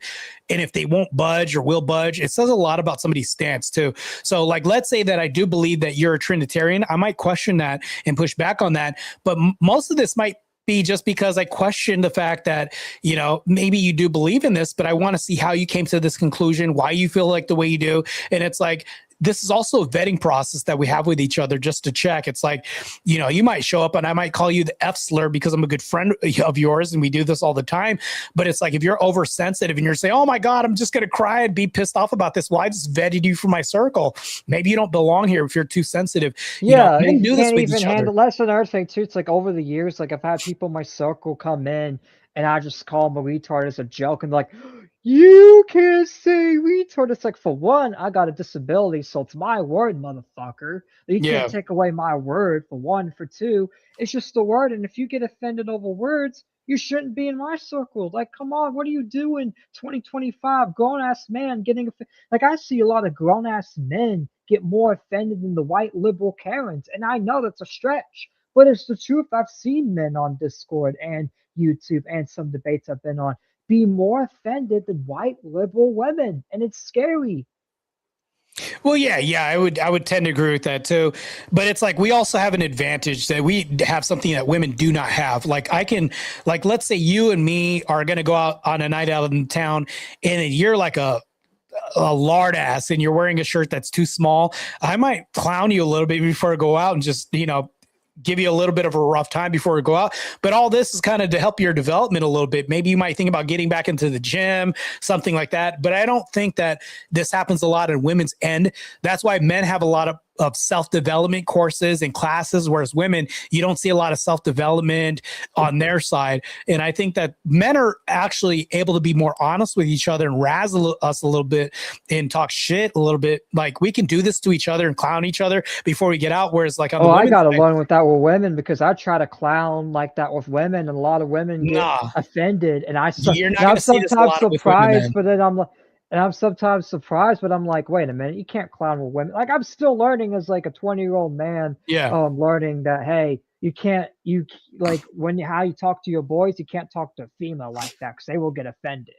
Now, there is a difference. Like, let's say if I'm married or I'm in a relationship with somebody, like, she might tease me a little bit and I might tease her a little bit. Well, that's kind of like it may be a term of endearment of me just calling her a name, or she might call me a name, but we have like an inside joke. Like, that's different. But in regards to people you don't know, like women, they themselves don't have this culture, whereas men have this culture where we have locker room talk. We'll talk shit to each other. But if you go to a woman's locker room, they might say nice things to each other in their face, but then they'll talk mad shit behind their back. Like, it's like, so the cultures are definitely different. You'll observe this in culture. It's rare that you'll see a woman be completely honest with a girlfriend saying, no, you're a fat tub of lard. You're not getting that king that you said you're going to get. Know like, how, you're never I bet probably you, going to hear probably this. had this a lot, but I've had like random girls come up to me or text me and be like, oh yeah, my friend's a fat piece of shit. I'm scared to tell her, but she's an ugly piece of shit. I can't believe I have to deal with it. And I'm just like, why are you even friends with her if you're going to talk about your friend like that? And they're like, because I like the personality. It's like, you're telling me you don't like the personality, so why don't you tell that to them? And they get mad, like, I don't want to have to face the music. But it's like, you want men to face the music, but women don't face the music at all. Yeah, Because I know if I you'll talk see shit this about, well too. like, if I talk shit about these random girls that I don't even know, they'd come at me and be like, oh, why don't you say it to my face? But then they're doing the same thing about the best friend that they've known since like but behind her back. Yeah, you'll see that yeah, a lot behind too. the back. See, Yeah. I do it. See, men do it out in the open. But when men do Yeah. it out in the open, women get mad. But women will do the same thing, but behind closed doors. They'll be more covert. They'll definitely be more covert. Yeah, you'll see this all the time. Yeah, man. I appreciate being on your panel. Do you have any other questions or questions, comments, criticisms? I think that's like everything that we have so far tonight, which I definitely would like for you to come back on like 2026 to have more in-depth conversations and maybe host some debates too, whether if like we disagree on something or if you disagree with one of my panelists or if we find someone in my community that disagrees with you or something. I wouldn't mind like having more collaborative conversations about like a lot of the stuff we talked about, because I feel like a lot of the stuff we talked about, even if we don't agree on every single thing, has been really, really conversive and really been moving forward. Yeah, we've been good. But I will say this, though. If one of your panelists disagrees with me, I would implore them to actually take it to a moderated debate. I know a few moderators that we could hash it out there. That's always going to be a good time, and it's entertaining for everybody. Some of it, which that's the thing. It's like I wouldn't mind having them go on the other debates because that's the thing. A lot of them want shine too, and that's the thing too. It's like for me, it's like I've moderated debates before too. Like I can moderate debate. Like I won't even like say anything unless like the panelists like ask me a question, because in debates I want to make sure like if people are conversing with each other that it's just them and it's uncensored and they just go at it. You know what I mean? Yeah, for sure. And here's the other thing too, is like the reason why I don't like panels that much as I do debates is because, like, let's say I'm talking to Dan DeMann and I'm debating him, somebody else might bail him out and give a good solid point. When I'm trying to hold his feet to the fire, they might come in and bail him out. Oh yeah, and if that ever happens, I'm trying to have a one-on-one with somebody, whether it's like if it's a moderated debate, that person has no escape, and I love that. Yeah, and that's another thing too. It's like if you ever want moderated debate with like someone and you don't want a bunch of people, I can always shut down the link and only approve you and that debater, and then you and that debater can go at it, so it's a fair platform. Yeah, for sure, man. I know a lot of people don't really, and I didn't mean to I know random people just jumped in the panel just because a lot of them. No, you're Booty good. Warrior and Gabe actually did. If I didn't like it, I would have told you, and I would have been straight up with you. I would have been like, "Hey, man, I thought this was the interview. I like about. That's what I was told. Whatever, I would have went that route. That's why I like people like you and Mo Roberto, because you guys are honest too. Like Mo Roberto's came on a few times and he's gave agreements and disagreements, and that's the thing too. So we just need to be real with each other. Yeah, most good people, man. He's actually we actually had a debate against each other, and I was representing the Red Pill as a devil's advocate. So yeah, the guy handles himself pretty well, and he's a based family traditional man that has this Christian ethics, the Christian ethical system behind him. Yeah, he would be somebody who would be a good friend in real life for sure, man. He's good people. He's really is good people, and I don't really know him that well yet, but from all the interactions I had, he seems like he is like a really devout Christian. He's really in depth too, because he came on my panel a few times and came in depth and disagreed, with myself and Dan DeMann on a few small things and agreed with a lot of things. And that's the thing too. It's like that's what I like too. Is like people that come in, talk about their agreements and disagreements and all that.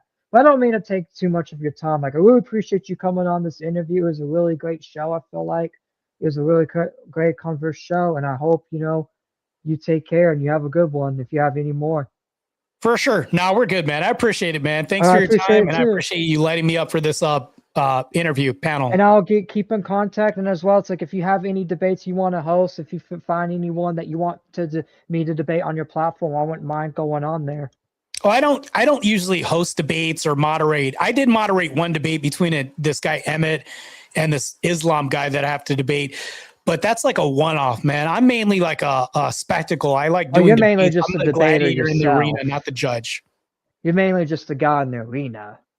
Yeah, okay. I like being the man in the arena. I don't like being a judge. I don't like being a moderator. I like actually being in the arena itself. For sure. Well, if I could say anything up that you want to restream, or if we find anything else, like I'll keep in contact with you for sure. There's also some topics too that I feel like you would want to cover in the future too, that I'll probably invite you on.